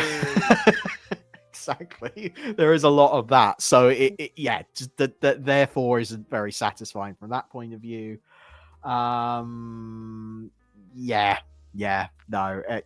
It's B tier because I think it does do a lot of nice things. Like the Pyrus Temple itself is, well, the main set of the Pyrus Temple is very nice. One of the best in the series. Unfortunately, it's surrounded by a lot of very beige, boring corridors, which is where a lot of the episode takes place. And that doesn't score any points for me. No, it's not. You see what I mean? There's a lot of stuff that makes me want to put it higher up, but there's too many things that hold it back for me. So Fire Within. For me, perhaps because I'm interested in the subject matter, I would have placed it higher. But I understand it's definitely like A or B tier material. It's upper end of the B tier. I agree. And there's a lot of memorable moments and striking visuals and things like that, but it's just weighed down by pacing things, I think. Which brings us to the epic sweeping conclusion of wait, no, not quite. Not quite. More. Sorry, we're nearly there. Thank you for sticking with us for this long, but like we're nearly there, I promise. The Forever Beetle. I think if there was a C tier episode of Space Precinct, if ever I saw one, it's the Forever Beetle. Oh my goodness me, how incredibly average. As a penultimate episode, what happens in the Forever Beetle? Well, Jack, what does happen in the Forever Beetle? Brogan and Haldane are assigned to investigate the theft of Paternicus Eternicum, a rare beetle that can regenerate from Dextor Laboratories, and they suspect it may be an inside job. Yeah. Except it isn't, because we see exactly who did it from the very beginning of the episode. So it's really not much of a surprise. Yeah. But yeah, it's another one of those cases where we as the audience know exactly what's happened and we're just waiting for the heroes to catch up. Plot is wafer thin on this one. Really not a lot happening. The interesting thing about this, well, I found quite interesting about this one, is it's written by Peter Dunn, who was a producer and showrunner for Knots Landing, which, if you're not familiar, was the soap opera that Ted Shackelford starred in before Space Precinct. And I wonder whether that personal connection might have been the reason that Peter wrote for Space Precinct. But as a result of that, it's a very soap opera-y type of episode, and the sci-fi elements are kept very, very, very vague. Yeah. And we have a lovely scene, and I think this is what probably escalates the episode in a lot of people's minds. We have a lovely, lovely scene, a very emotional scene. We have emotional scenes between Patrick and Sally Brogan in this episode, and I think those are so well played by the actors that you kind of have to give them credit for that. Mm-hmm. But whether that was the type of material that your typical Space Precinct viewer was wanting to watch, I don't know. I'm not sure. Very average episode, not a lot of action, not a lot of stakes to really get that invested in, but nothing too terrible. And this is what I said in my review. It sort of finally felt like we're at episode 23, and we finally got to a point in the series where if the script is terrible, the episode can still just about hold it together. Yeah. Because all the actors and everyone are so well versed in what they need to do that they can elevate it to an acceptable. The production is really just finding their feet. In terms of like finding a balance of the tone, finding a balance of the aesthetic between the models and the sets. Yeah. Making it all work together, the lighting being consistent on the models and with the cast and crew. I mean, it really is starting to feel like a proper TV show by this point. But unfortunately, it's kind of late in the day. It's too late. Yeah. Together. Memorable moment for us as Anderson fans is a very small role from none other than David Graham. Yes, David Graham is called upon to revoice the character of Dr. Long. Kind of interesting, really, that David Graham wasn't called in to do more of the revoicing. I mean, we've said that the revoicing on Space Precinct wasn't particularly good, but it's just surprising that David Graham only got to make that brief cameo. I would have thought Gerry Anderson would immediately think of David Graham as someone who'd be good for doing revoicing of various characters. Yeah, it's interesting. Well, he sort of gets like cameo status in the Secret Service as well. Yeah. And after sort of, being a main artist from Thunderbird's sort of back all the way to Four Feather Falls. Yeah. Yeah, it's interesting. So I don't know what happened there, but it's nice to hear. Is it his final work with Gerry? With Gerry, yes. I mean, obviously he went on to play Parker in so many other extra little bits and pieces and stuff like that David Graham and his association with Anderson's stuff kind of kept going for ages and ages and ages afterwards. But no, there we go. Not much else to say about the Forever Beetle, really. Yep. Solid C tier choice. Yeah. Death Watch conclusion. And now, so we've had this weird situation where the first part of Death Watch gets produced as episode 20. The writers go away and hurriedly try to write a sequel while they're producing The Fire Within and the Forever Beetle. And here we are, the last episode of the series, last episode that was produced, Death Watch conclusion. Does it add up as both a worthy sequel to Death Watch and as a finale for the series as a whole, I think it's A tier. Okay. I don't think I can put it all the way up into S tier. All right. What happens in Death Watch conclusion? And I'm wondering if you can tell us what happened in Death Watch conclusion without giving. Yeah, it I'm away trying too to. I'm looking at all the various, 2-sentence summaries that are floating out there. Major Grapha has been possessed by an alien meteor found buried beneath Rotem Towers. Captain Weldon steals the meteor fragment that landed at Butler's farm and goes AWOL. Yeah. Okay. Yeah. Very good. Yes. Death Watch conclusion is fantastic. It's so good. I think as a sequel to Death Watch, I don't think I could have asked for that much better. Because the thing about Death Watch actually is, yes, it has its ambiguous kind of weird ending where you don't quite know what's going to happen, but also it does tie up quite a lot of plot threads within that episode. Mm-hmm. So what you get is a sense of like the writers having to go, well, what's left over that we can still tell a coherent story out of, and maybe what do we need to add in extra bits onto just to kind of fill it out a little bit. Right. And I think in that regard, it does really well. I think actually I couldn't ask for much better in terms of a conclusion to Death Watch. I also think as a series finale, blew me away as a series finale. I think it is like it's a very rare thing to happen in a Gerry Anderson series where you feel a sense of closure at the end of a show, because they just didn't. That wasn't a priority when they were making the Super Mario Nation shows and all the rest. No, they were designed to sort of be played on and on forever in a loop. And not really come to an end in any meaningful sense. Whereas Death Watch has a real strong finish to a lot of the themes and ties up a lot of stuff that was going on in Space Ties Precinct. it up, but doesn't completely resolve it, because obviously there was still hope for a second series, and but tied up in a way that's sort of like, well, it'd be interesting to see more, but also I can kind of happily park it here, which I really wasn't expecting when I came to watch it, and I was quite happy, quite satisfied. I came away from it feeling quite happy. I had a big smile on my face when I'd finished. The reason why it doesn't quite get into S tier for me is simply that the script feels like it was written in a hurry. Sure.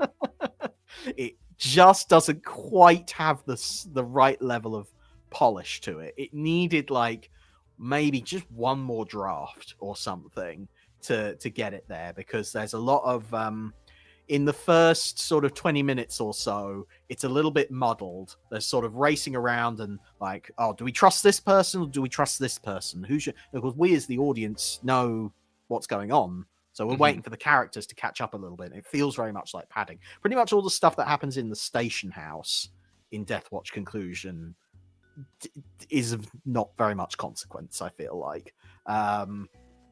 So, yeah. And then there's just some of the dialogue, just the way it's scripted. Like literally the words that people say sound clunky and weird. There's just certain lines where you just go, if you'd just rewritten that ever so slightly, it would have been better. So yeah, for me, Death Watch conclusion is just not quite as polished as Death Watch Part 1, but it's still up there. I still think it's a very, very strong episode, a very strong end to the series as a whole. Yeah. Yep. I get quite emotional when I reach the end of a TV show. Series finales are always a bit emotional, and that's not usually the case with a Gerry Anderson show, but it is for Space Precinct. I get quite melancholy when it ends, even though of course I have a mixed relation. I agree with most of where you've placed these episodes. Right. There's a lot of, B and C and even D tier episodes in Space Precinct, but there's so much affection that I have for it. Yeah. And so when it reaches its conclusion, it's a bit sad. It's a bit sad that they didn't go on to do more. And yeah. Well, this is what we're going to talk about next actually is Yeah. we're gonna very quickly, because we've been going for We've thank you run for sticking long. with us through this bumper special. We promised a special edition of the show, and you're getting it because this is an It's a extra long double. one. But we It's a really double wanted to talk about Space Precinct in quite a big, grand way, and I Mhm. feel like it's appropriate that we therefore tease a little bit about what might have happened next. What would a second series have looked like? Maybe it didn't have to be the end after Death Watch conclusion. And to do that, we're going to head into our everything that might have been. To everything that might have been. To everything that was.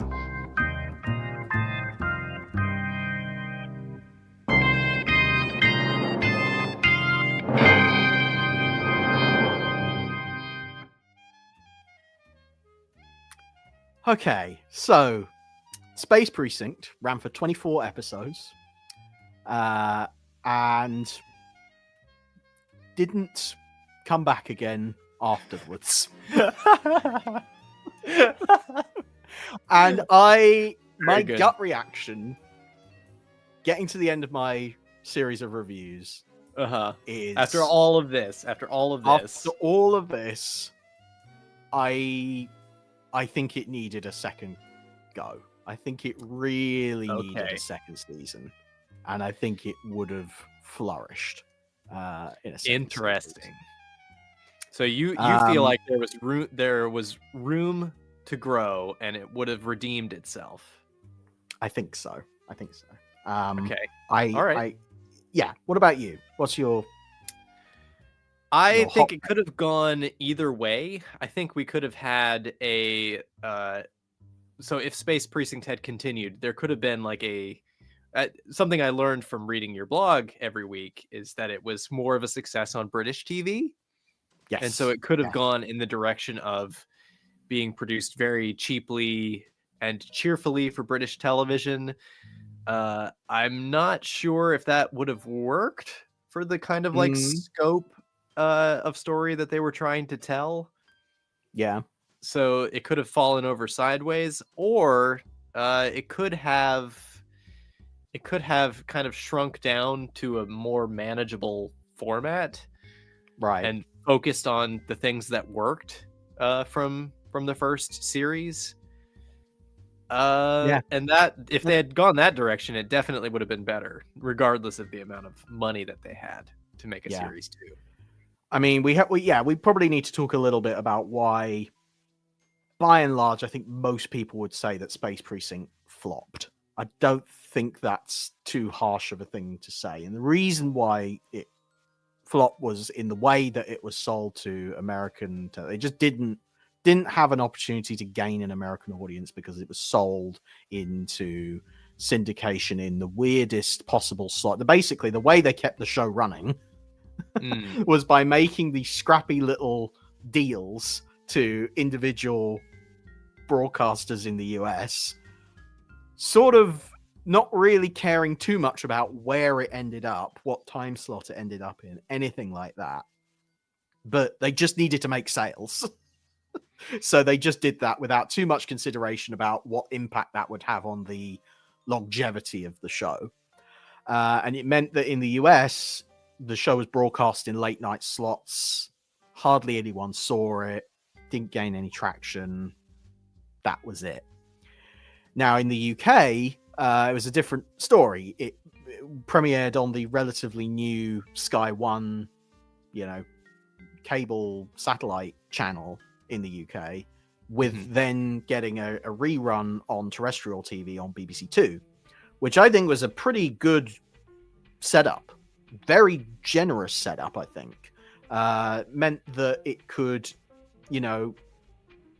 be a hit for Sky One while also being able to capture a wider audience on BBC Two. Made a lot of sense doing it that way, and I think the viewing figures reflect that. The viewing figures for Space Precinct in the UK were respectable. They weren't necessarily like amazing, but they were fine, and enough that certainly everyone making Space Precinct, Mentorn Productions, who Gerry Anderson partnered with to make the show, everyone at Mentor, and I think, saw it as like, yeah, we could keep making this show, but we would have to make changes because it was very apparent that American TV money was not going to come in. They were not going to get any significant financial support from the American sale of the show. So, with this in mind, actually, when we talk about a potential second series of Space Precinct, one of the very interesting things that we do have is a little bit of test footage, which was released for the first time on the Anderson Entertainment Blu-ray set. It's very interesting. It's about 3 minutes of footage, which the actual plot of it is kind of neither here nor there. They just take elements of script from prior episodes.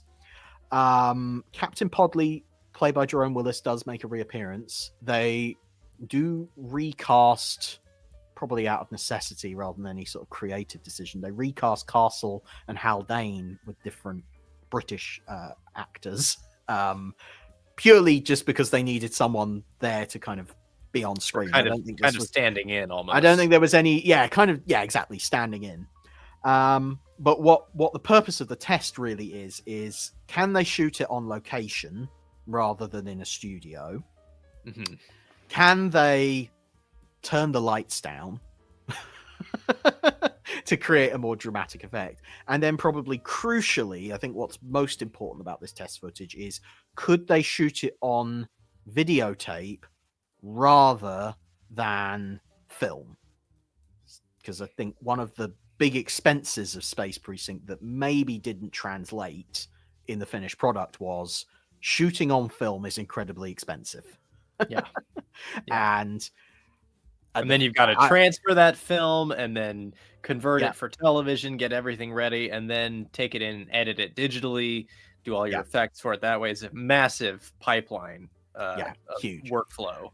And with the advancement of digital editing and things like that, it was now possible to do stuff with video that couldn't have been done before. And actually, video being of a high enough quality that big budget TV shows could shoot on video. Exactly. For the first time.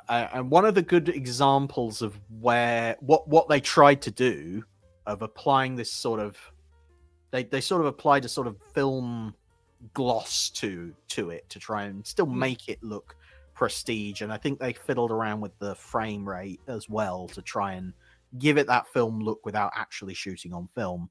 And a really good example of actually where that was put into effect, where it actually bore out, is Red Dwarf. Actually, if you look at Red Dwarf Series 7, if you look at the difference between Red Dwarf Series 6 and Series 7, that gives you, and it was produced around about the same time. Yeah. That's your clear idea of what they wanted Space Precinct, a second series of Space Precinct, to look like. Yeah. And there's another Red Dwarf connection, isn't there? Yes. Well, specifically with Red Dwarf 7 is Chloe Annette, who would have been in Space Police Reloaded and maybe would have played Castle at some point. But anyway. Right. Yeah. Interesting. That's a whole separate story, which I promise I will get into on the Security Hazard blog when I come to review Space Police. But yeah, so that gives you an idea of what that would have looked like, and I think that would have worked. I honestly think, I don't think Space Precinct gained that much from being shot on film, really. Sure. No. And particularly now we view it in retrospect, where it's like, well, they had to AI upscale it to get it onto Blu-ray anyway. Yeah. So it was all for now at the end of the day.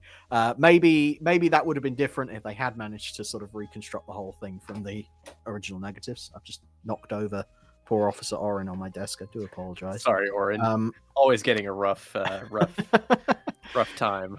Yeah. So I think that would have worked. I think that would have been in a technical way, or worked in terms of story.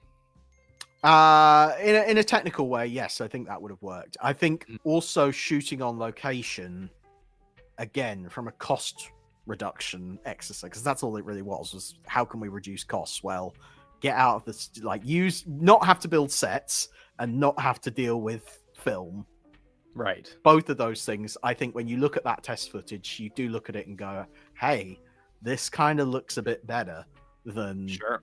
a lot of what the first series of Space Precinct did, in my opinion. I think they just Sure. did some nice stuff with the lighting and things like that. It just kind of works. And I think when you've got a series like Space Precinct where you're trying to present a whole city, you know, for goodness sake, go out on location. Like, how else are you supposed to do it? It's Yeah, they do a remarkable. bit of location work in Death Watch Conclusion, and it's quite something to see. It just adds an extra layer of I don't know if realism is quite the right word, but seeing those alien masks in a real environment with with real lighting, like from the sun. Yeah.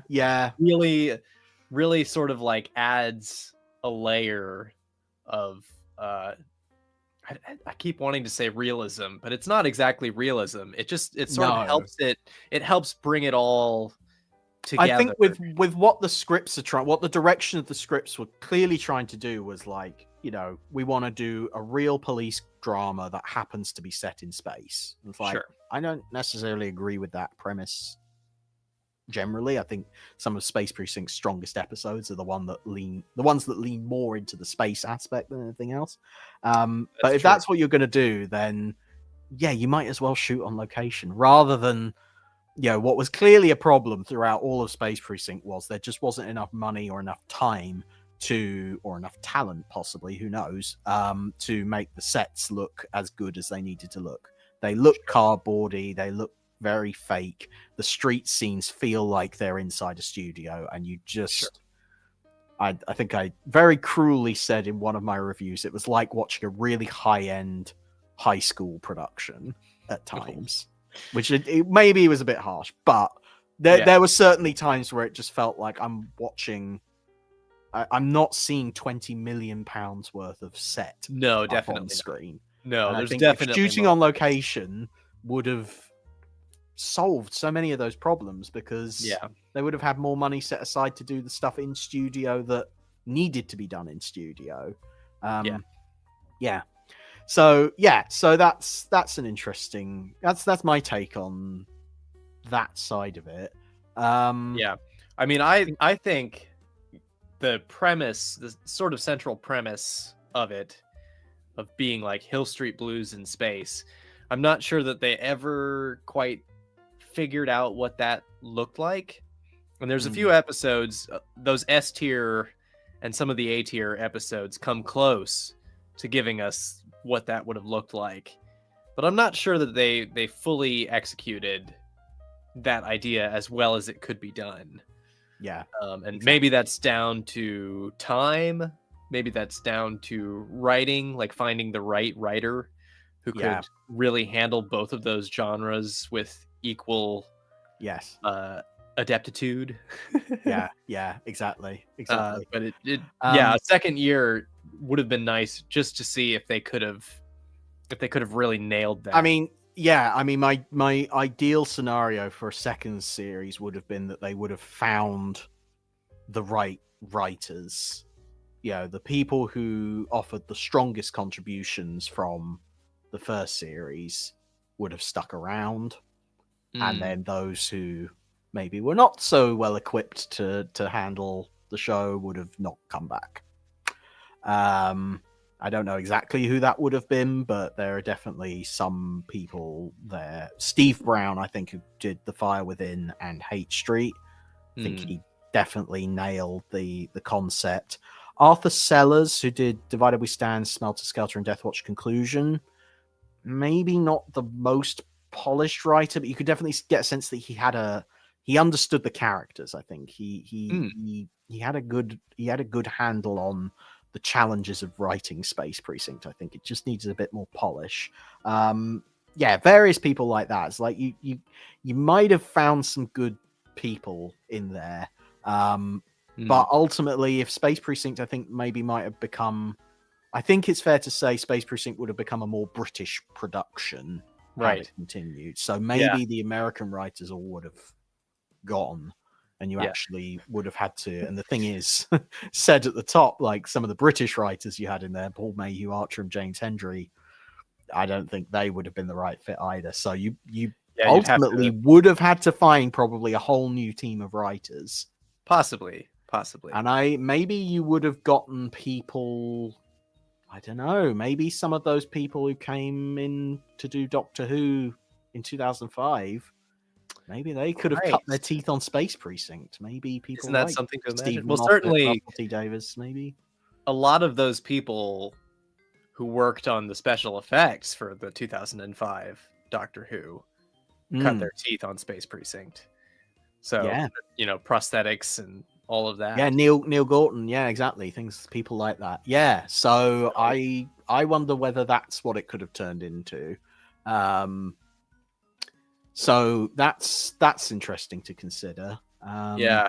I think your feature film directors, people like Sidney Hayers and John Glenn and Alan Birkinshaw would have departed. I think you needed a television director, someone who understood the pressures and the demands of trying to produce a show on a tight. And I think most of them did well enough considering their constraints, and they did sort of achieve what I think Gerry Anderson probably wanted, which was like, let's do a feature film in 2 weeks kind of thing. I think he appreciated that kind of stress and pressure and things like that. But that would have inevitably been different. Do you think maybe having one director for the whole thing might have I think that's sort of where I was going with that. If you watch a lot of like 90s sitcoms, or even something like Twin Peaks, really benefited from having a holistic vision, one person driving most of the kind of creative energy. And I'm not sure why it doesn't feel like Gerry Anderson was that person. Right. I think maybe he was buried in production. Yes. I think this is actually one of the sort of interesting truths that only really came out recently, is that Mentorn probably, well, not probably, but like would have perhaps preferred to continue Space Precinct without Gerry Anderson. Right. And of course, you look at it now and you think, well, that's insane because the two are so... It's Gerry Anderson's Space Precinct. It's his name above the title. How could you possibly separate one from the other? But it's kind of clear to me, having gone through all of Space Precinct, that in a way, the two were at odds with each other. Mentorn was new and fresh and up and coming and like making solid British TV, within the restraints of a UK 1990s TV budget, and they were making the best of that. And it's not surprising that they then came along and did Robot Wars shortly after. They sort of understood the demographic, understood how they could make the most of not a lot of money and things like that, and still make something that people could get invested in. They really understood that sort of what we would probably deem cult TV audience, and knew how to write for that and knew what that meant. Whereas Gerry, dare I say it, maybe was a little bit caught up in the old way of doing things, or what at that time might have been considered an old way of doing things. Certainly Mentorn would have perceived it that way. Why are you hiring feature film directors to come and work on this TV show? Like, I can imagine for someone who was going to produce Robot Wars, which is that was sort of a missing ingredient of the story for me too, because it's sort of pitched sometimes as like, Gerry Anderson was hard done by with Space Precinct, and I think there's some truth to that. It definitely seems from the evidence that we've been discussing here, like some of the money may have been flowing places off screen. Well, yes, rather than going into the production of the show. So in a certain sense, Gerry Anderson hard done by, but also there's a sense to me where his career had gone in this direction of, sort of after when the Space Police pilot wasn't picked up, after Terrorhawks, after Dick Spanner. There's a long stretch there in the late 80s into the early 90s where he went into producing commercials. Yeah. And I wonder if this opportunity was sort of a chance for him to come back, but as a creator, as like a creative person, it was a chance for him to sort of warm back up, I guess. Yeah, exactly. Yes. It doesn't feel like he fully stepped into that role that he maybe had at different points in his journey of controlling the kind of creative aspect. Well, that's it. Yeah, I mean, his control just wouldn't have been as kind of prevalent. Because in the early days of Supermarionation, he was doing a lot more script editing. Yeah. He would, a lot of writers remember sitting down with Gerry or Sylvia and going over scripts, talking about stories, and they contributed a lot of creative input. Gerry would have, been more of a showrunner in those days than it seems like he was on Space Precinct. Yeah, maybe. He sort of talked a little bit about it. Surprisingly, Gerry's biography doesn't talk much about Space Precinct, probably because at the time it was written, it was relatively recent history. But one of the things he says was like, the American story writers were very good at pitching ideas, and so he would say, right, yeah, go away and write it. And then when the actual scripts arrived, they were not good. And I think we've talked a lot about how that polish was lacking there. Sure. But by that point, obviously, the production was going at such a pace, they didn't really have time to sit and agonize over the scripts and stuff like that. So try to make them work. Yeah. So a little bit of that. So I do think, had the second series of Space Precinct gone ahead, I think Gerry, they might have tried to strike a deal where Gerry's name stayed above the title. Right. But and he took on more of an executive producer role. More of an executive producer role. Because to be fair, he did manage to get the show up and running. He did manage to... He absolutely did. And he...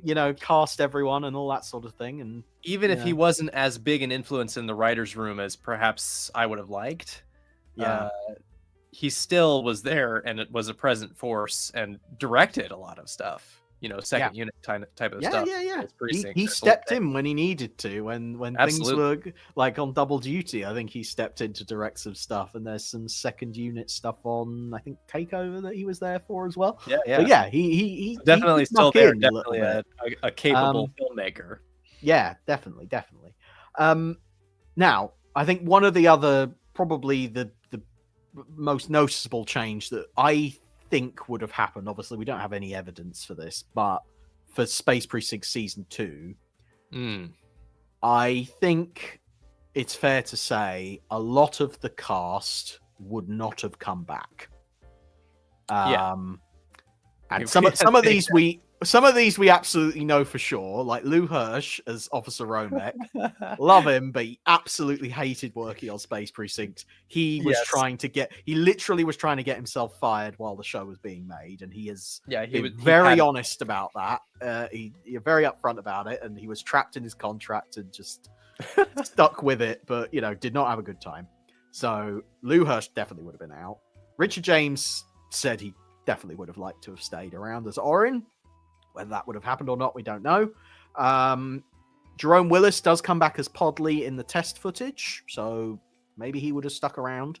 I think everybody looked at Jerome Willis and thought, yeah, that works. I haven't had... nobody has said a single negative thing about Jerome Willis in the whole story. He makes it work. He really does. He makes it work. He's so good. So I think the production liked him. He was a good ambassador for the show. Like, there's all these lovely TV spots he did where he's being interviewed, like as Captain Podley and stuff like that. It's lovely. So I think they would have liked to have kept him around. But on the American side of the cast, I mean, it's a mirror. I still don't know how they managed to convince them in the first place to give up their Hollywood careers Uh-huh. to come and work at Pinewood for a year. And I really don't know whether they would have come back to do more. Yeah. Well, So I think as an American, we're talking specifically about Ted Shackelford, Rob Youngblood, Nancy Paul, and probably the kids as well, Nick Klein and Megan Olive. Yeah, I'm not sure any of them would have come back. What do you think? I think the prestige of being at Pinewood Studios, where so many international blockbusters have been shot, I think having the attachment of some bigger named directors, I think the rising star of Gerry Anderson at that time, where he was having a bit of resurgence, I think, and just kind of the in general the success of science fiction on television in the late 80s, early 90s, where you were having these big budget. I mean, like Steven Spielberg was a backer of Sequest DSV, which is now a mostly forgotten sci-fi show about sort of like a live action Stingray. Yeah. So there was a lot of that going on. Yeah, I know. There was a lot of that going on, and I think the idea of going to another country to do well-paying work was sort of glamorous. I think it's sort of it sort of had an appeal until you actually realize that it's actually quite workmanlike. The business of making films. Well, poor Ted Shackelford, like he was trapped in Pinewood all day. Like he didn't get much of a break, and when he did get a break, he went home to the US because it's not like it was his gateway to Europe or anything like that. Yeah. Simone Bendix, not sure really there whether she would have wild card. She might have come back, yeah.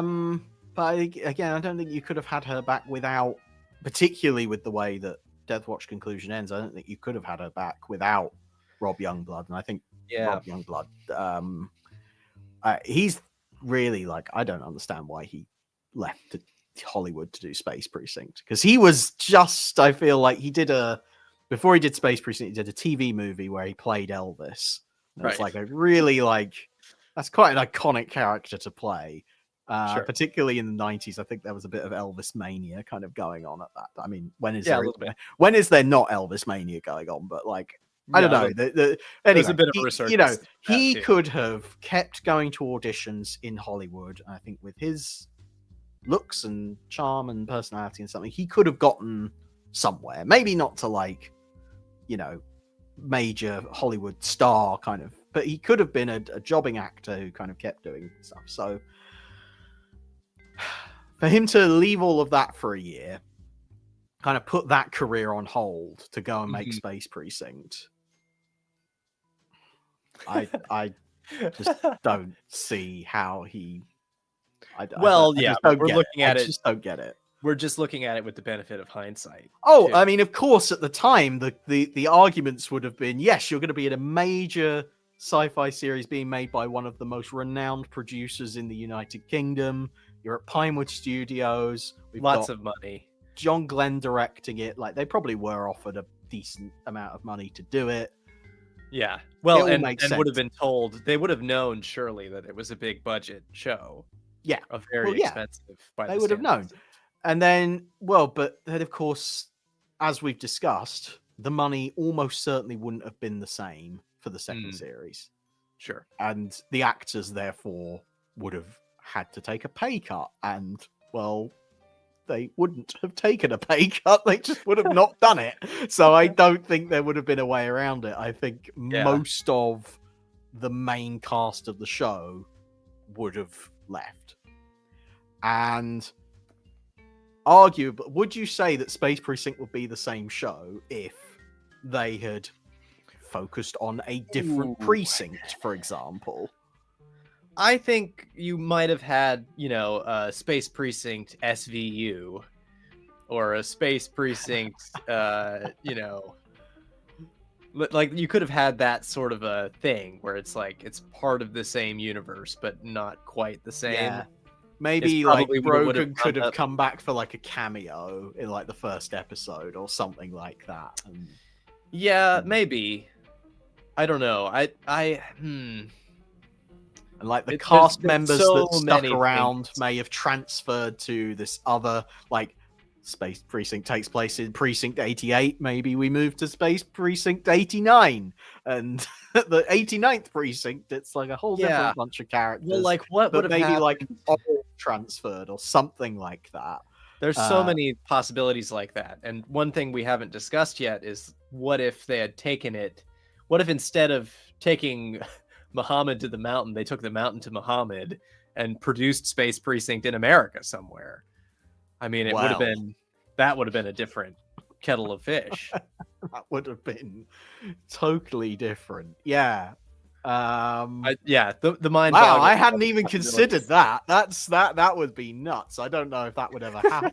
I don't think that was ever on the cards.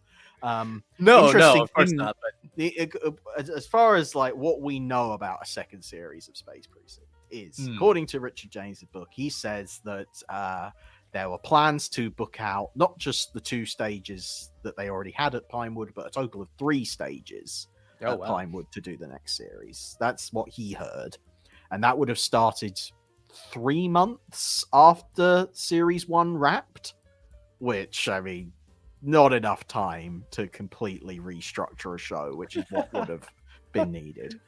And then at the wrap party, Gerry wrote, as the producer, Gerry wrote a note thanking everyone for their time and all their efforts and things like that. And there's a few names that are conspicuous by their absence on that list, because like literally the list of directors who he thanks and the ones he doesn't thank. It's like pretty obvious who he liked and who he didn't like. But at the very end of that note, he does say, like, we feel that a second series is imminent and we look forward to seeing you again soon. So they were definitely pushing for a second series. They definitely thought it had legs. They definitely thought it could come back. The fact that it didn't, I think as we've gone to great lengths to explain, there were all sorts of different reasons why that didn't happen. Yeah. But we should just be grateful for what we got. Are we grateful for what we got, Ben?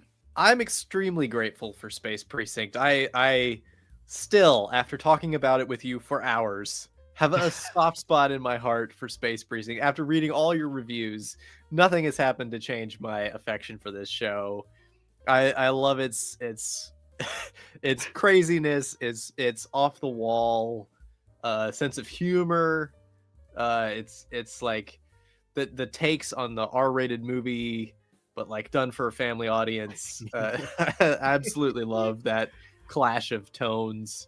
Yeah. The animatronic heads that they really pushed to get it all out there.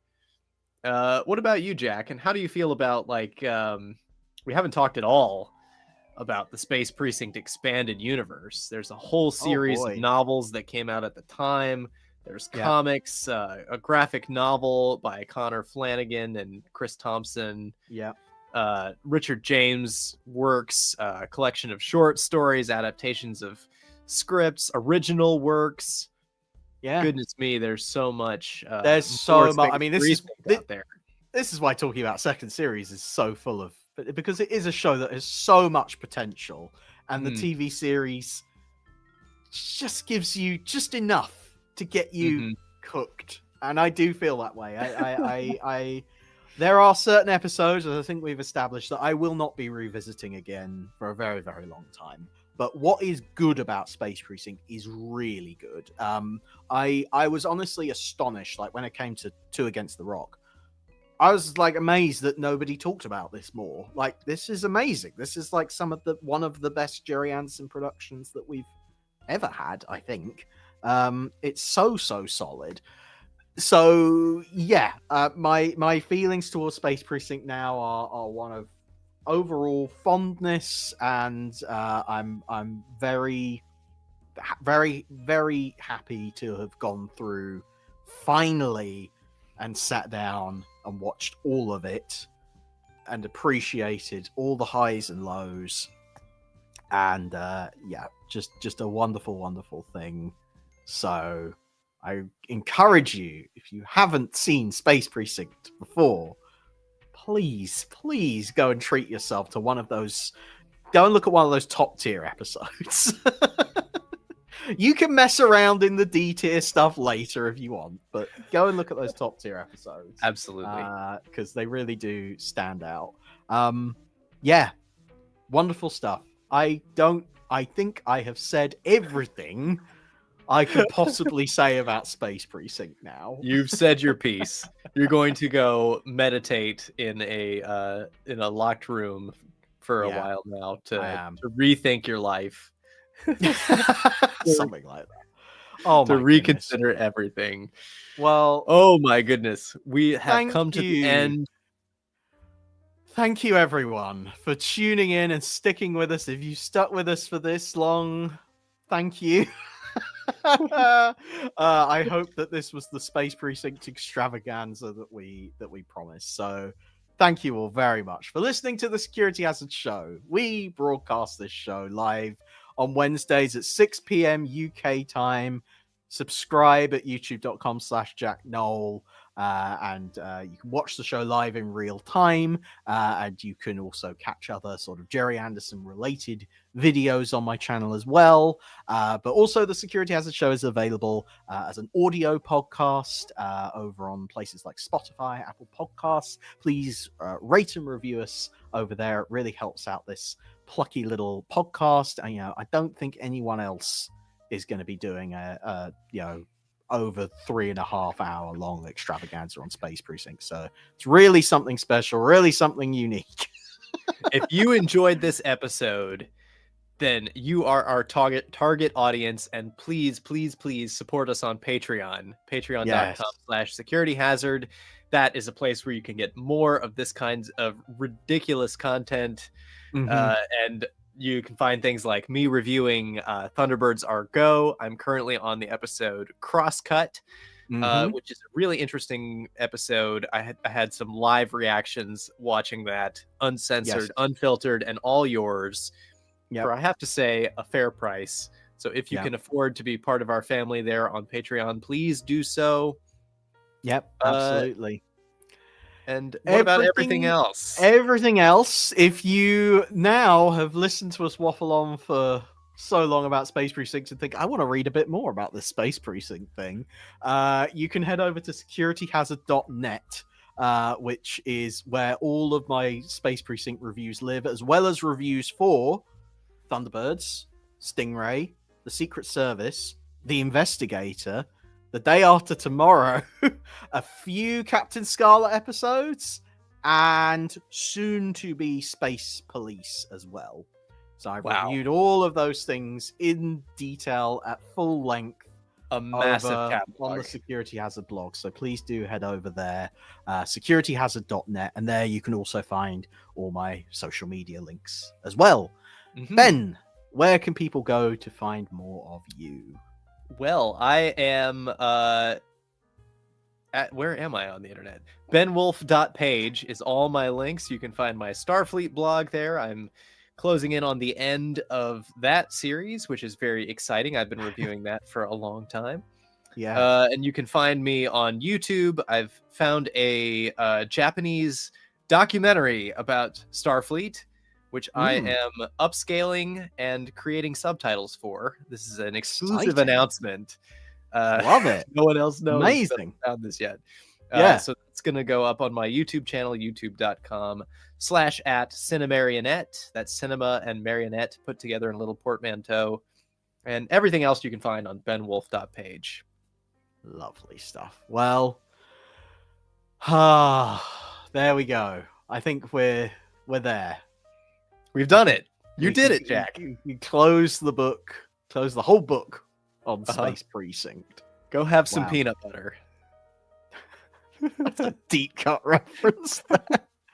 I really like that part of that episode, by the way, the peanut butter thing. Yeah, I can imagine a lot of people probably hate it, but there you go. There's something to like about Deadline. Well, there we go. What a way to end. Thank you all very much for tuning in, and we shall see you in a maybe standard edition of the security Maybe. as a show. Maybe. I love this job.